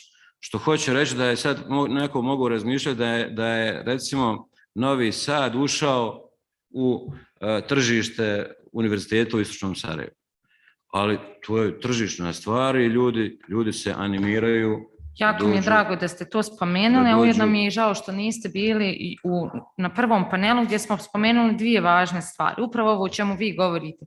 Da bi ovakva situacija kao što je Novosadski fakultet došao u Bosnu i Hercegovinu u potrazi za svojim studentima, zapravo trebalo biti normalna situacija u kojoj i recimo Bošnjaci sa Kosova mogu doći u Bosnu i Hercegovinu da studiraju zato što imaju drugačije prilike i lakše se kreću. Podjednako je važno da govorimo o ekonomskim aspektima o kojima je govorio gospodin iz Vanjsko-trgovinske komore Bosne i Hercegovine jutros, o ekonomskim gubicima ili mogućnostima za neometano prelaženje granice u trgovinskim odnosima. Tako da ako možete još samo nešto o tome reći. Zanimljivo je da je moja diskusija zahtijevala 3 prekida. Ja razumijem, evo recimo da sam došao iz najdalje tačke u Sarajevo, da imam taj prioritet da mogu govoriti 7,5 minuta. Znači, ja razumijem da potencijalno se nekome ne mora svidjeti moja diskusija, ja čak bih želio da se ne svidi ta diskusija mnogima od vas, da bismo potakli diskusiju. Ono što je moj zaključak u odnosu na sporazume i u odnosu na sve što nas okružuje po ovom pitanju je da mi sa mnogo više dostojanstva moramo pristupati pregovorima svih nivoa u Europskoj uniji, u procesu pridruživanja i voditi isključivo interese o interesima Bosne i Hercegovine i građana Bosne i Hercegovine. Mislim da, i ponovno ću naglasiti, da sporazumi nisu nešto što je toliko bitno i razumijem da svaki pojedinačni građanin treba da ostvari mogućnosti nostrifikacije diploma, putovanja i tako dalje, ali ovi sporazumi nisu nešto što je fokus, što je suštinski problem odnosa Bosne i Hercegovine sa zemljama iz okruženja i nisu nešto što će unaprijediti naš proces pridruživanja Bosne i Hercegovine Europskoj uniji. Hvala. Hvala vam puno. Ja bih samo da dodam da ipak niste iz najdalje tačke. Mislim da nam je Tirana trenutno najdalja tačka. Imamo tu kolege iz Beograda, tako da ima nas iz svih dijelova regije Zapadnog Balkana. Neki od nas su i online. Hvala vam na vašem stavu. I baš zbog toga želim da i otvorim ovu diskusiju. Jako mi je drago da za kraj ovog uvodnog izlaganja ću pozvati novinarku koja nam može zapravo reći, s obzirom da Mata pratite ovaj proces već godinama i znate kakvi su politički tokovi i stavovi kada je riječ o ova 3 sporazuma, da nam date neki osvrti gdje vi vidite da su ključne tačke na koje moramo obratiti pažnju, osim ovoga što je gospođa Marika govorila da je u narednoj fazi važno obratiti pažnju na detalje. Ima li još nešto na što bi trebali obratiti pažnju i kako to izgleda iz vaše perspektive? Evo, dobar dan svima, hvala vam na pozivu. Ja ću nekako za početak reći da evo konkretno ova 3 sporazuma gledam malo drugačije. Mislim da njihov cilj zapravo i jeste da se Zapadni Balkan ujedini, odnosno da nađemo neku zajedničku riječ kako bi se lakše integrisali u Europsku uniju i mislim da je u biti ovo nekakav pripremni teren za sve to što nas čeka za nekoliko godina. Znamo poruke evo i iz Bleda koje su stigle da bi i Europska unija i Zapadni Balkan trebali biti spremni u narednih 7 godina na proširenje, što bi vjerovatno značilo da bi sve zemlje Zapadnog Balkana u jednom paketu trebale ući u Europsku uniju.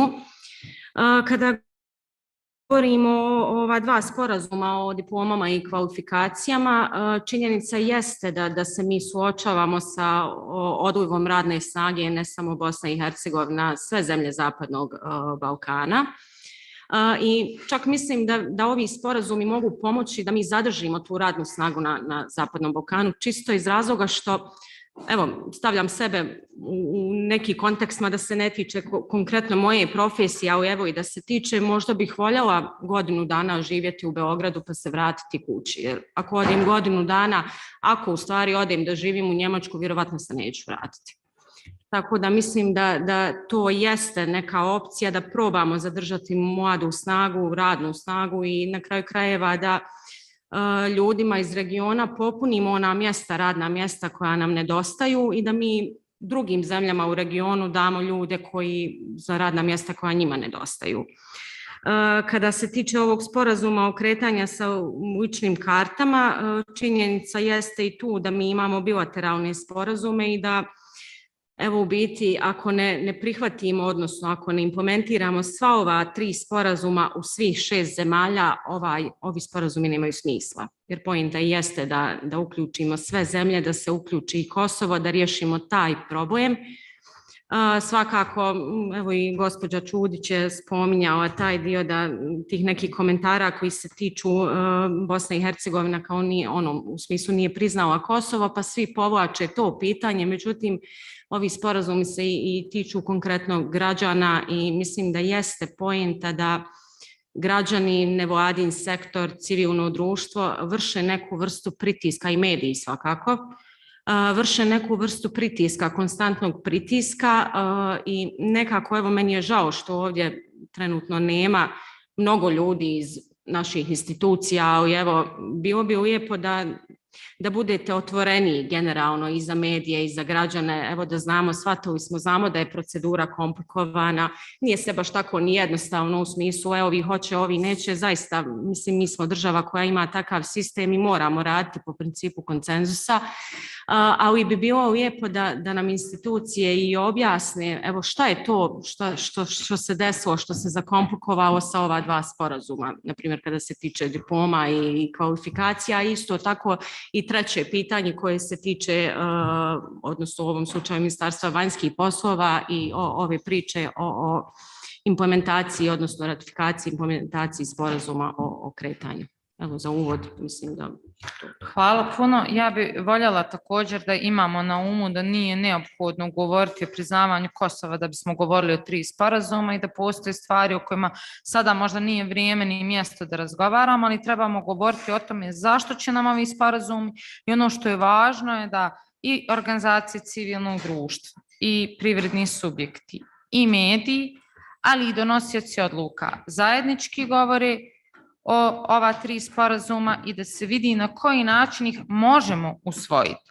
Tako da bih ja ovdje pozvala i vas ako imate pitanja da se sada uključite ili da ja postavim drugi krug pitanja. Adz, svog. Evo ja, pošto je Saša pozvao da imamo produktivnu diskusiju, da ne bude da uvijek diskutujemo on the sideline, što bi se rekli konferencija, evo, možemo ovako. Ono što je meni poprilično jasno jeste da shvatam stav da ovo nisu nešto značajni sporazumi za Bosnu i Hercegovinu. Međutim, volio bi da se vratimo na pogotovo ova 2 sporazuma koja idu u proceduru. Možda oni za Bosnu i Hercegovinu jesu nešto što je pride, iako jesu važni.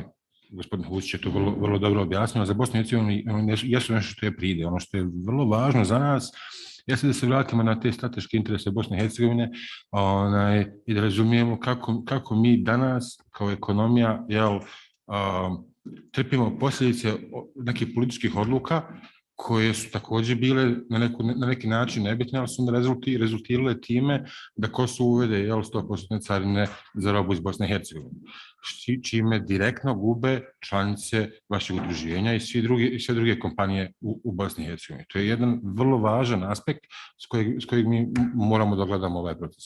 Drugi važan aspekt zbog čega mi trebamo implementirati bar jedan od ovih sporazuma koji je u stvari najviše škakljiv iz ove emotivne perspektive, jeste da mi u stvari zbog činjenice da ne putujemo i ne idemo konkretno na Kosovo, gubimo jedno veliko tržište za nas i ne uspostavljamo poslovne odnose sa Kosovarima. Znači, volio bih da se osvrne samo na taj aspekt. 100% carina, ovim sporazumima faktički ukidamo motiv Kosova i na kraju dana omogućavamo da se te carine ukinu s jedne strane i s druge strane kako je izgledala trgovinska razmjena, evo konkretno Republike Srpske sa Kosovom prije i nakon carina. Da li želite odgovoriti na... Namjerno nisam spomenuo taj dio problema, jer se on dešava u tom periodu i koncept mog izlaganja nije da govorimo, jer je to preusmjeravanje pažnje na manje bitne stvari. Znači, spoljno-trgovinski partneri Republike Srpske, Bosne i Hercegovine, znamo koji su najbitniji, mi sa njima ostvarujemo ovaj negativan saldo duži vremenski period.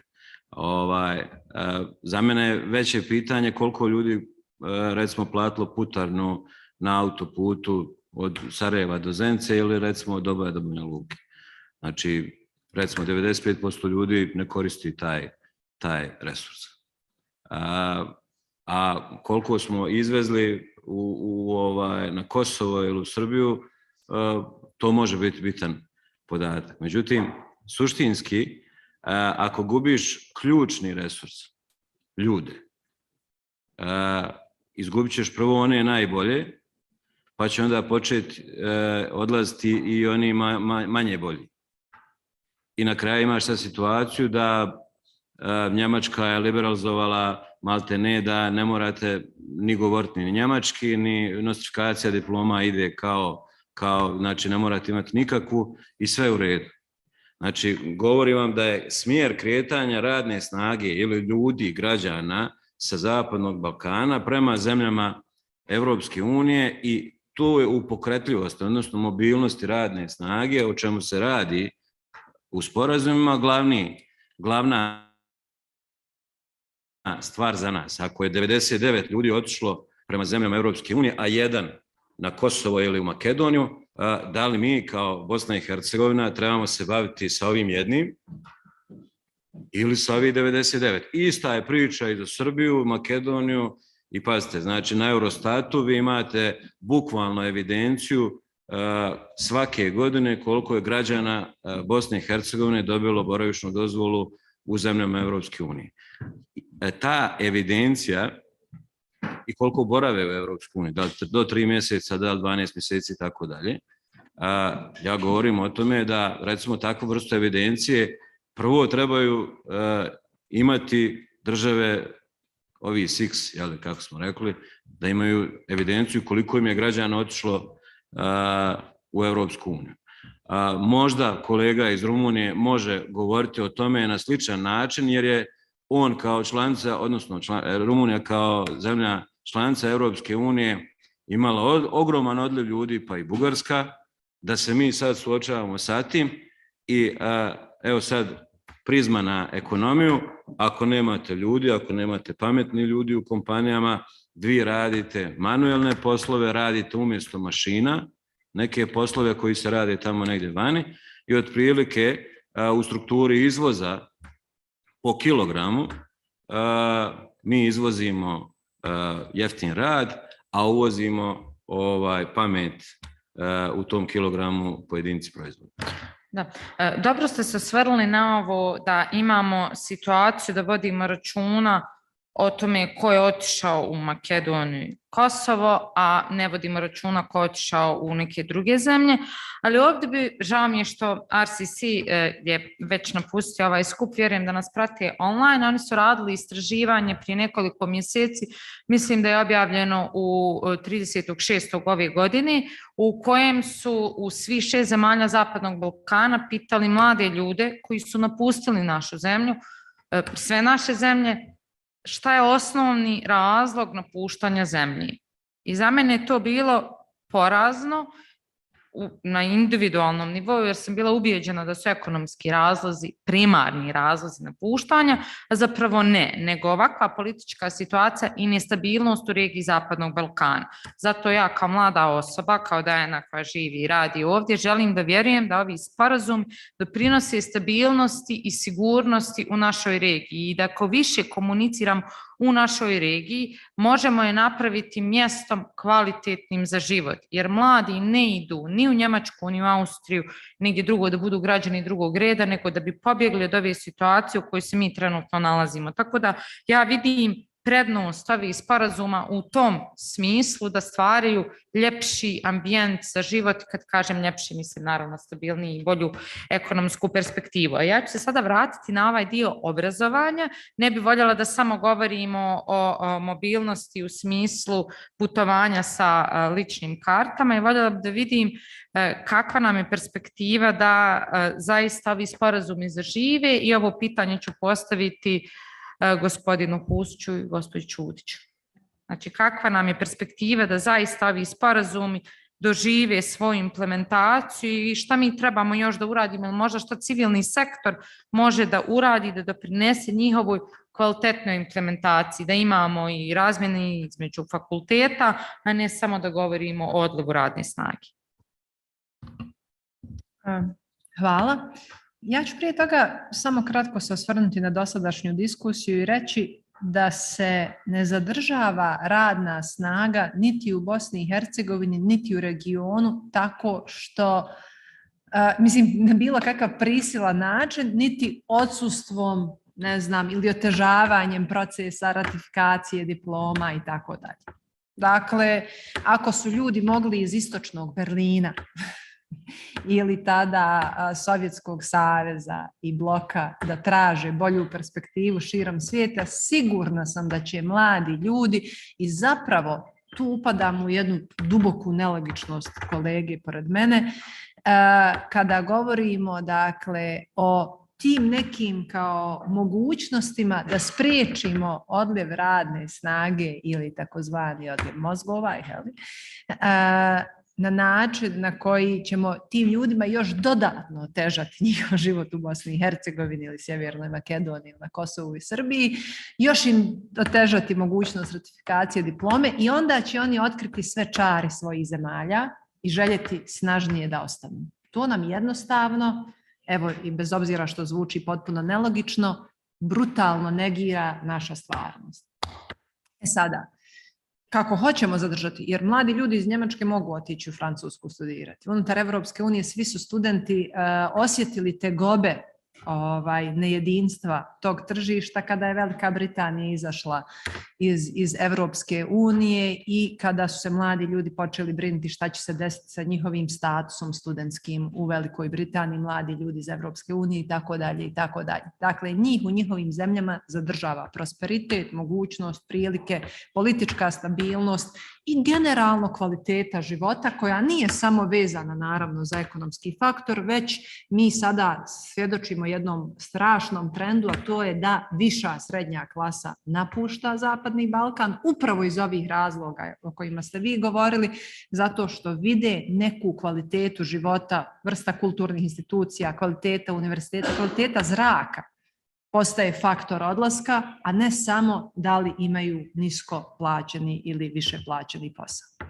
Tako da u tom segmentu sve govori u prilog važnosti ove vrste olakšica gdje ljudi onda počinju razmišljati i o svojoj diplomi i o studiranju u Sarajevu na drugi način. Kada dođete iz Tuzle i Zenice da tu studirate, počnete razmišljati na način da vam ta diploma više ne otvara samo jednu usku mogućnost, već vam daje neku regionalnu perspektivu, mogućnost i ta mogućnost sama po sebi, bez obzira hoćete li iskoristiti ili ne, vam povećava vašu percepciju kvalitete života na Zapadnom Balkanu. Iz tog razloga to su neki faktori koji su mjerljivi, ali teže mjerljivi. Upravo ta percepcija o kojoj govorimo, šta ja ovdje nudim u perspektivi svom djetetu. I u konačnici, samo da kažem, bit će onoj mjeri sprovodiva u kojoj uspijemo nametnuti ovo kao jedno od prioritetnih pitanja, a način da to uradimo jeste i kroz kampanje da dočaramo upravo mladim ljudima koji tradicionalno ne glasaju, koji se tradicionalno, mislim, u manjoj mjeri se društveno angažuju u odnosu na ja bih rekla, možda evropski prosjek, mada i te podatke treba provjeriti. Dakle, da oni vrše tu vrstu pritiska jer jednostavno tu gdje se prepozna neki društveni problem, onda će i politika potrčati, barem da u percepciji rješava to pitanje. Hvala puno. Sviđa mi se ova ideja da ako društvo prepozna problem, onda će možda i politika, pa možda i prividno ili iz pogrešnih poriva, ali reagovati na to događanje. Ja ću ovo samo kratko nadovezati se na izlaganje gospođe Čudić. Ratifikacija ova dva sporazuma će biti, nadam se, završena jako brzo. Neminovno je da smo mi prije ovih sporazuma započeli neke procese unutar BiH vezano za usaglašavanje našeg zakonodavstva sa europskim. Ovo ubrzava sve te procese, dakle konkretno u ovoj oblasti koja se odnosi na slobodu kretanja usluga i pravo poslovnog nastana. Da se vratimo na ovaj dio obrazovanja. Oslobađanje složenih procedura priznavanja kvalifikacija, dakle, kroz ove sporazume. Mi dakle, imamo tačno definisano u sporazuma rokove do kada koja institucija, odnosno strana, treba odgovoriti na zahtjev fizičkog lica kad podnese svoj zahtjev za priznavanje neke kvalifikacije. Dakle, nema odugovlačenja, nema otezanja, što bi se reklo administrativnog u smislu da treba hitno djelovati i omogućiti ljudima da se priznaju, dakle, njihove kvalifikacije i da dođu na samo tržište rada. Imaćemo javno dostupnu bazu o regulisanim profesijama na nivou regiona.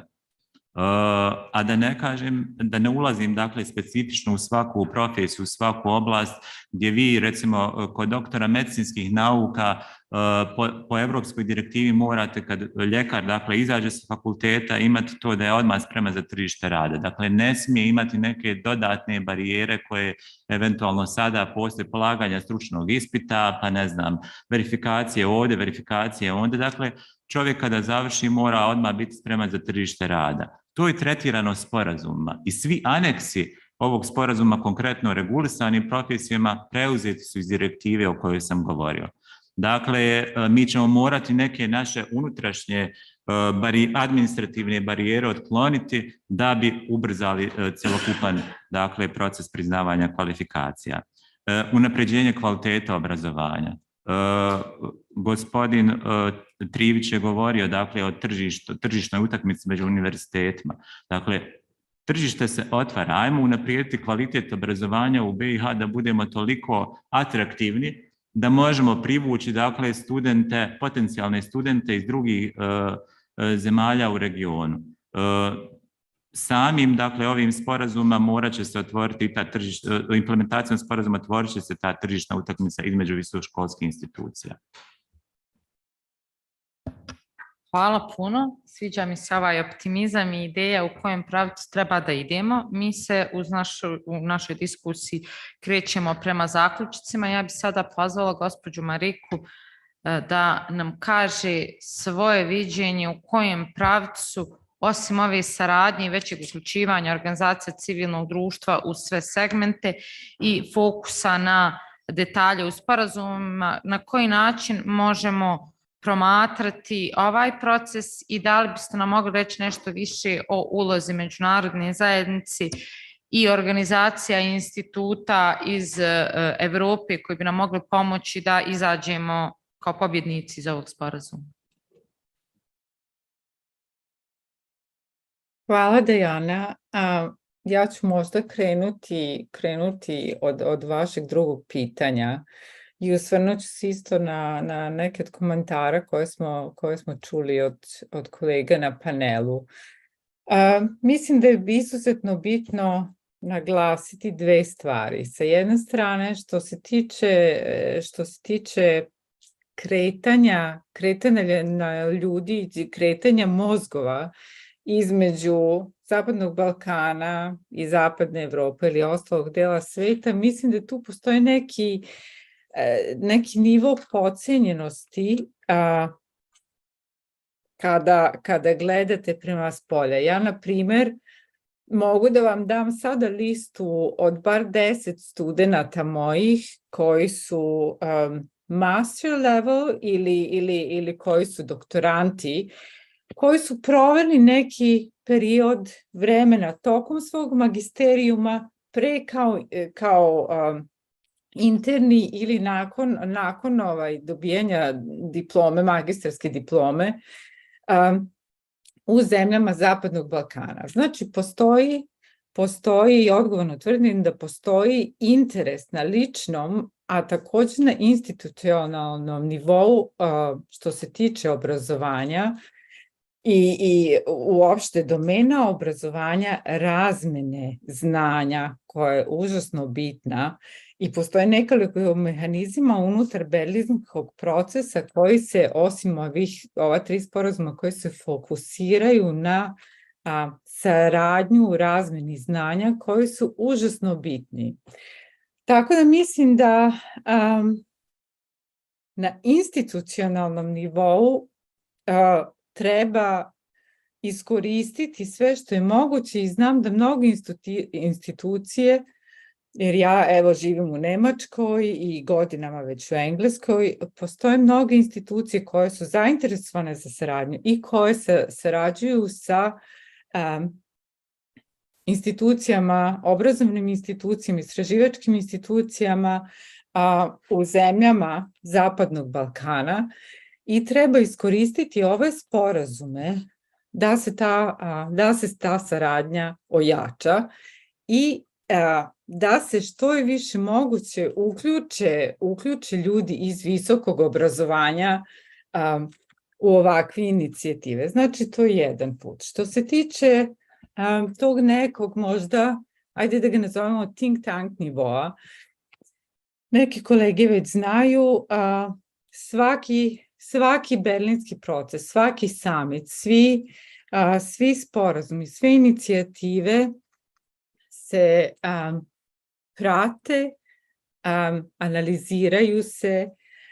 Moje kolege iz različitih istraživačkih institucija i ja objavili smo jako puno na temu berlinskog procesa i generalno postoji, znači opet odgovorno tvrdim, na primjer kako u Nemačkoj, tako i u Velikoj Britaniji, možda malo manje, ali postoji taj neki fokus na berlinski proces i na njegov značaj, te u tom smislu mislim da je jako bitno da se on drži u javnom domenu. Da li je to kroz medije, da li je to kroz različite inicijative od strane organizacija civilnog društva, ali u svakom slučaju, znači visibility, vidljivost je nešto što može doprineti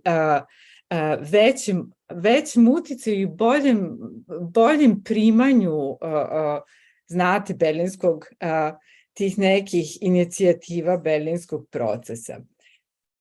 Sad postoji, kao što sam rekla u uvodnom izlaganju, postoji naravno politički nivo. I ako pogledamo berlinski proces i uopšte uključenost drugih zemalja u procese na Zapadnom Balkanu, postoji problem priključivanja Evropskoj uniji koji je spor, neefikasan i pitanje da li će se ikad desiti, čak i za one zemlje koje su kandidati, koje su već u procesu kao što je Srbija i Crna Gora. I onda imate inicijative kao što je berlinski proces koje nekako funkcionišu izvan ovog formalnog puta zemalja prema Evropskoj uniji. Postoje dva neka različita mišljenja. Jedno mišljenje je da berlinski proces treba više da se integriše u mehanizam priključivanja Evropskoj uniji za zemlje Zapadnog Balkana. I postoji neka druga ideja, čiji sam ja u suštini zagovornik, da berlinski proces ostane tu gde jeste, pošto ja mislim da upravo time što je van institucionalan u odnosu na mehanizme priključivanja Evropskoj uniji, on može da funkcioniše i da inicira stvari, da privuče fondove i da ih pusti prema inicijativama na Zapadnom Balkanu, mimo ili iznad tih nekih često veoma komplikovanih birokratskih procedura. U krajnjem cilju, naravno da je ideja da se Zapadni Balkan kao region priključi svim aspektima Evropske unije i uopšte tog nekog zapadnog sveta. Međutim, ovakav kakav jeste, berlinski proces i njegovi mehanizmi u stvari omogućavaju funkcionisanje, doprinos procesu priključenja Evropskoj uniji, ali funkcionisanje na neki svoj nezavisni način i kao takav mislim da je institucija berlinskog procesa je bitno da bude očuvana i da ostane. Da li nas čujete? Hvala vam na ovom izlaganju, morat ću vas ovdje prekinuti, znate da je vrijeme u našem slučaju možda ne novac, ali pažnja.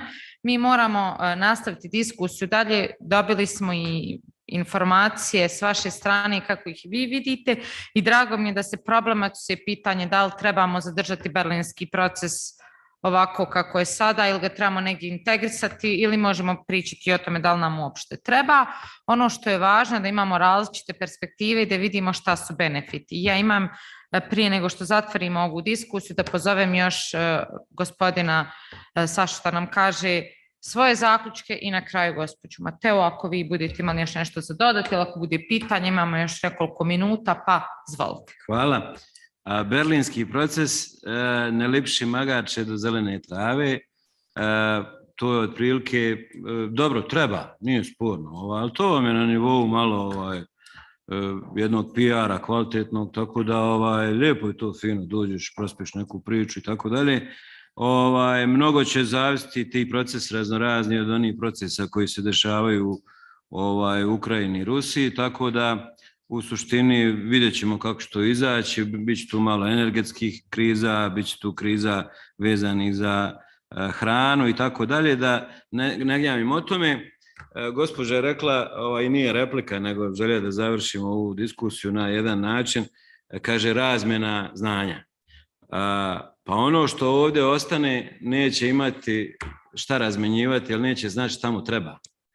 Jer u suštini, samo ću vam nekoliko podataka reći koji su onako, mi smo imali na prošlom popisu, ponovo se vraćamo na popis, prosječnu starost 43 godine. Mi sad nismo uradili, iako smo ovce popisali, otprilike imamo prosječnu starost oko 50 godina.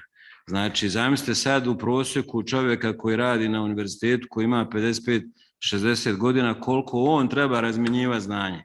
On je već otprilike naučio da bude on ili ona, da budu fino u akademskoj atmosferi, da mu to ide fino i da on više nema potrebe za nekim znanjem. Dalje, znanje je dostupno svuda i vi danas možete otići na 2-3 mjeseca u, recimo, Mercedes i vratite to znanje i ponesete vam. Šta ćete sa njim ovdje, to je sad neka druga stvar. Znači, mobilnost u smislu sticanja znanja, to je danas 21. vijek, nema potrebe da imamo posrednika između mene i vas, ako ja želim znanja, a vi ga imate. Znači, u nekom momentu da, institucionalno treba djelovati. Međutim, ako vi pokažete, odnosno ako ja vama pokažem da ja znam tu oblast za koju ja tražim od vas znanje, i ako ste vi nesebični u tom segmentu da mi želite dati znanje, ja i vi ćemo stvariti direktan kontakt i ja ću dobiti od vas sve potrebno znanje. Govorim u idealnom scenariju, naravno da je dobro da komuniciraju univerziteti i tako dalje, ali koliko su naši univerziteti povezani sa bilo kakvim univerzitetima u svijetu, otprilike ću vam reći da naše, vidljivo je gdje je pozicija naših univerziteta na ovoj listi. Mi smo negdje tamo 3.500-4 hiljade i tako dalje. Dalje, ja govorim o institucionalnoj podršci ili odlivu ljudi iz Bosne i Hercegovine. Znači, vi imate sad situaciju da je Agencija za rad i zapošljavanje Bosne i Hercegovine dominantna već 10 godina. Agencija za rad i zapošljavanje van Bosne i Hercegovine. Da li je to interes Bosne i Hercegovine? Ako mi izvezemo svu svoju radnu snagu vani, ružno reći izvesti radnu snagu, ko će ovdje onda raditi? Onda, znate šta? Znači, to je već 10 godina tako, govorim zato što znam gdje ste vi radili prije, a sad imate situaciju da će nam se Zavod za zapošljavanje pretvoriti u Zavod za zapošljavanje stranaca u Bosni i Hercegovini. Razumijete? Znači, mi smo došli do faze da malte ne. Evo sad samo još jedan podatak. U Republici Srpskoj ste imali u oktobru prošle godine 71.000 nezaposlenih. Sad imate 60.000. Ako se taj trend nastavi u narednih 3 godine, bit će broj nezaposlenih 0. Pazite, 0. To vam je otprilike i u federaciji slična stvar. Znači, neće vam trebati institucija Zavoda za zapošljavanje.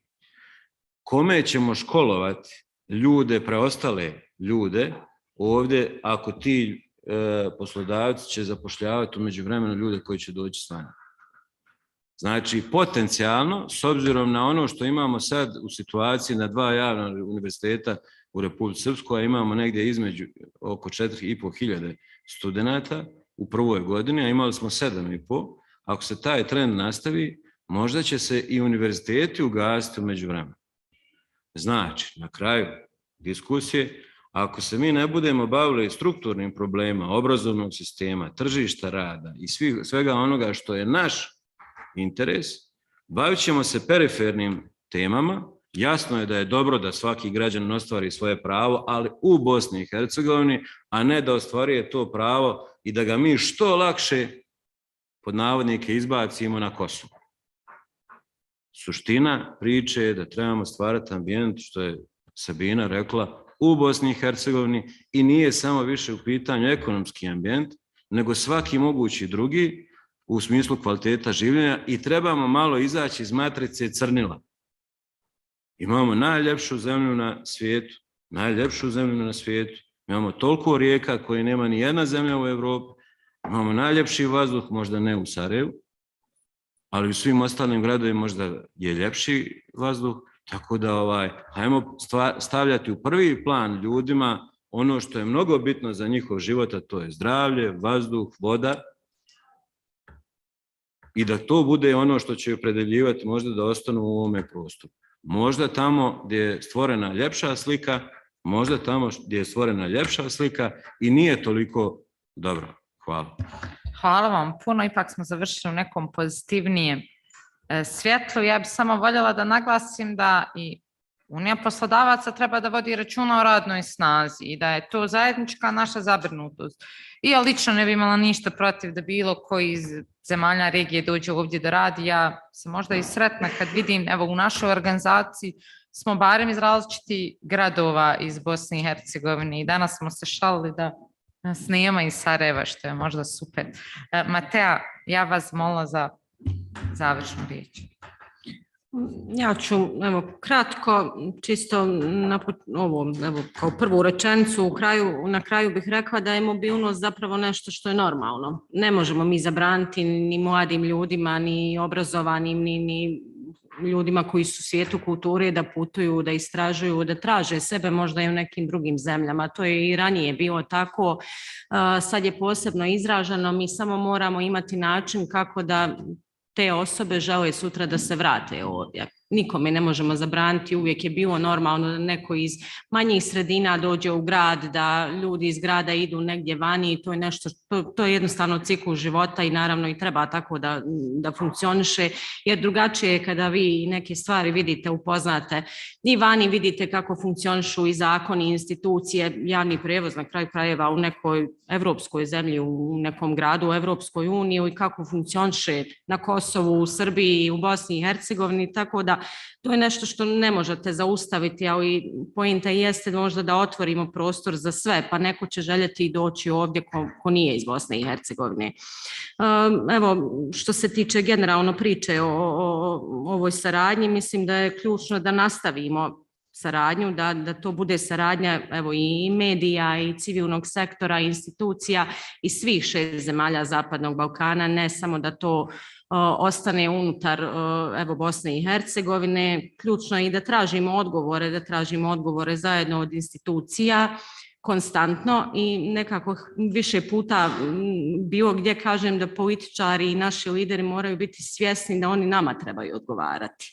I to jeste tako i trebalo bi da bude tako, samo što problem je u našoj svijesti, i mislim da za početak trebamo promijeniti svijest svih naših građana. Jer sve ovo što mi radimo zapravo nije da bismo stavili kvačicu na nešto što nam je neko nametnuo izvana. Mi u biti radimo sve ovo da bi svima nama bilo bolje. Hvala puno. Da li vi želite? Hvala vam od srca što ste pristali da budete danas moji sagovornici. Prije nego što skroz privedemo kraju ovo druženje, ja bih zamolila svog kolegu Ardijana da iznese nekoliko zaključaka sa prvog panela, onda ću ja iznijeti nekoliko zaključaka sa našeg panela, tamo gdje smo imali neko zajedničko razumijevanje, a onda nakon tih 5 minuta ćemo vas pozvati da nam se pridružite na ručku. Hvala. Oprosti, Dajana. Ja bi isto voljela nešto da podijelim nakon što završite. Može. Hoćete odmah? Može. Mogu, naravno. Pozdrav svima prisutnim. Ja sam Berina Bulatović i dolazim ispred Vijeća mladih Federacije Bosne i Hercegovine. Danas vam se tu obraćam kao predstavnica mladih. I osjećala sam potrebu da nakon sve ove diskusije kažem nešto ispred mladih i hvala CPCD-u koji nas je pozvao i koji je organizovao ovu konferenciju. Sad, voljela bih da kažem i osjećam odgovornost da kažem da je mladima ovo pitanje važno, pitanje mobilnosti, generalno priznavanja diploma i to da ja mogu otići na Kosovo bez problema, da mogu otići u Srbiju bez problema, da radim, da se edukujem i da se na kraju vratim i u Bosnu i Hercegovinu da tu radim. I kao što je gospođa Čudić rekla, razlog za odlazak mladih nije toliko ekonomske prirode, iako naravno to je jedan od faktora, ali činjenica da se ne osjećamo sigurno zbog političke situacije je mnogo veći prioritet kada je u pitanju odlazak mladih, odnosno presudna odluka zašto jedna mlada osoba ode iz Bosne i Hercegovine ili iz bilo koje druge zemlje Zapadnog Balkana.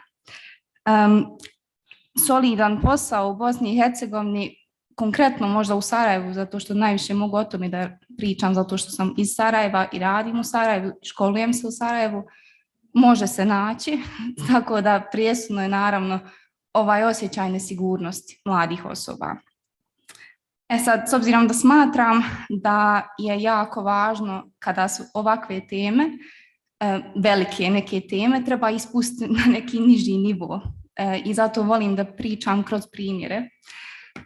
Primjer zašto je jednoj mladoj osobi važno da može otići na Kosovo, mogu da kažem kroz primjer prijatelja koji je mladi bračni par. Momak je sa Kosova i studirao je ovdje, upoznao je djevojku i ona je samo jednom mogla otići da posjeti njegovu porodicu na Kosovo, zato što je preteško. Preteška je procedura da ona kao njegova supruga dođe do vize da posjeti njegovu porodicu na Kosovu. To je jedan primjer. Drugi primjer, nedavno prije nekih 10 dana sam bila u Briselu i bila sam na ljetnoj akademiji, Europskoj ljetnoj akademiji, gdje su bili i predstavnici iz Hrvatske, mladi ljudi iz Hrvatske. Kada je meni ta mlada osoba rekla da je on mogao bez problema otići u Brisel da radi pripravnički i da se vrati nazad u Hrvatsku, da radi neki super posao zato što je imao super iskustvo u Briselu, nešto što je jako važno za CV, meni je bilo kao, kao nedostižno. Da ja kao osoba, mlada osoba iz Bosne i Hercegovine ne mogu da zamislim kad se to može desiti nama. Zbog toga smatram da je jako važno da ja kao mlada osoba makar ne iskoristila tu priliku, želim da imam priliku da odem, da bez problema, da neko prizna moju diplomu bez problema, za početak u regionu, pa onda nadam se i u Europskoj uniji kad uđemo. Eto, hvala vam. Hvala Berina puno na ovim primjerima, zaista nam je značajno. Ardijan. Well, I mean, all good things come to an end. So also this, I would say, first and innovative roundtable on 3 mobility agreements it's coming to an end. I'll try to be short. I'm really happy and impressed by the welcome, by the organization, and by the engagement of the people that's participated in this state with us. Thank you very much, because I know that everybody has a very busy agenda. And it was also extremely interesting, the separation into panels. The first one focusing on the technical and political issue, and the second one focusing on people and community issue. Because at the end of the day, whatever we do at the technical side or as civil servants, it will be reflected, well, to the youth, for example, youth mobility, and there will be always a human face behind whatever political decision is taken somewhere. I would like to mention some very small bullet points, and I will be very short. The first one, I want to underline how strongly the role of civil society organization came during discussion, and not by us, came by our partners and our supporters. So I think it's a very, very good thing. We need to keep it up, and also we need to invest more in also synergies, in cooperation, in trust. It's extremely important, but also in raising up our expertise and knowledge on an issue. If you want the policymakers to take us seriously, we need to be better than them. Otherwise, they'll not care. Second point that came up very clearly was the cooperation with the parliament. And the parliament, or the legislative component, is very often forgotten in our countries. But as Mr. Zvizdic mentioned, and as also our colleagues in North Macedonia underlined, it's an element with whom we should work more and find synergies and keep the government in touch a little bit, oversight a little bit stronger. The other point is the connection that the Berlin process has with enlargement. We cannot say that we do not want to cooperate with our neighbors and also pretend to be in the EU in 2030. It will not happen. We have to forget about it. It is very important, the continuation support of the German government. We have to understand, admit, support and cherish this huge increase in political will, but also on financial support that Berlin is providing for the Berlin process. Without political will, we cannot go anywhere. Regarding the situation with the three mobility agreements, it was very interesting to see the dynamics of progress in different countries. And it is very interesting to see, without saying anything, but just to mention the fact, some behavior that for us is normal because, it's presented as normal because as such is in the media or that we have been used with it. At the end of the day, when compared with the neighbors, it's irrational. There is no basement, there is no foundation to it. So we need to ask question, why this irrationality, and hopefully take action. And I want to underline the very big importance of cooperation with regional cooperation structures like with RCC or with CEFTA or with RESPA, for example, Transport Permanent Secretariat that for those that deal with infrastructure, or Energy Community that those that deal with energy.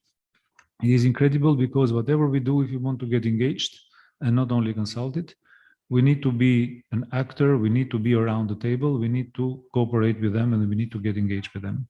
The last point from my panel, which I think was one of the main takeaways, is that sometimes the biggest achievements are the ones that are not seen public.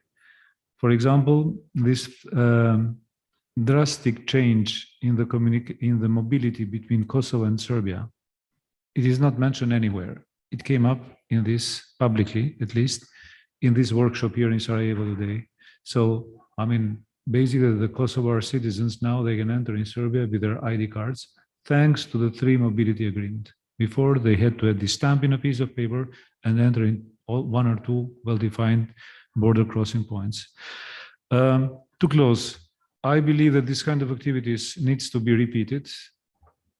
At the same place here, we need to do another one next year, but also in other countries. So more and more people, more and more CSOs and think tanks and other actors like the employers' representatives can be with us, can debate with us, and hopefully work together on common points. Hvala puno. Sa ovog našeg panela ja bih istakla nekih 7 ključnih poruka. Krenula bi od činjenice da smo se svi usaglasili da je neophodno sa mnogo više učešća i dostojanstva razgovarati o svim sporazumima i jasno svim akterima govoriti o uticaju na građane, na društvene i ekonomske prilike koje imamo i na benefite koje možemo ostvariti. S druge strane, bilo bi pošteno, ali i neophodno da govorimo o svim koracima koje trebamo poduzeti, pa onda možemo razgovarati o tome da li su oni previše bolni ili previše zahtjevni. Trebamo napraviti zajedničku mapu puta koja će biti intersektorska, ali također će uključivati i regiju, te moramo ohrabriti aktivnije učešće svih strana i koje se slažu i koje se ne slažu s ovim sporazumom, da iznesemo svoje argumente i da vidimo na koji način možemo doći do kvalitetnijeg mjesta za život ovdje u Bosni i Hercegovini, ovdje u regiji Zapadnog Balkana. Neophodno je u cijelom ovom procesu više pažnje posvetiti detaljima i aneksima koje ovi sporazumi sa sobom nose, da znamo koliko će to opteretiti ili unaprijediti naše unutrašnje uređenje i olakšati prije svega obrazovne procese i dopustiti mladima, ali i drugim dobnim skupinama kvalitetnije prilike, migracije i ono što nam je jako važno, pravo na izbor da li želimo da studiramo negdje drugo, da to i dalje bude priznata diploma i neophodno je o samom berlinskom procesu govoriti stalno, ne samo od samita do samita.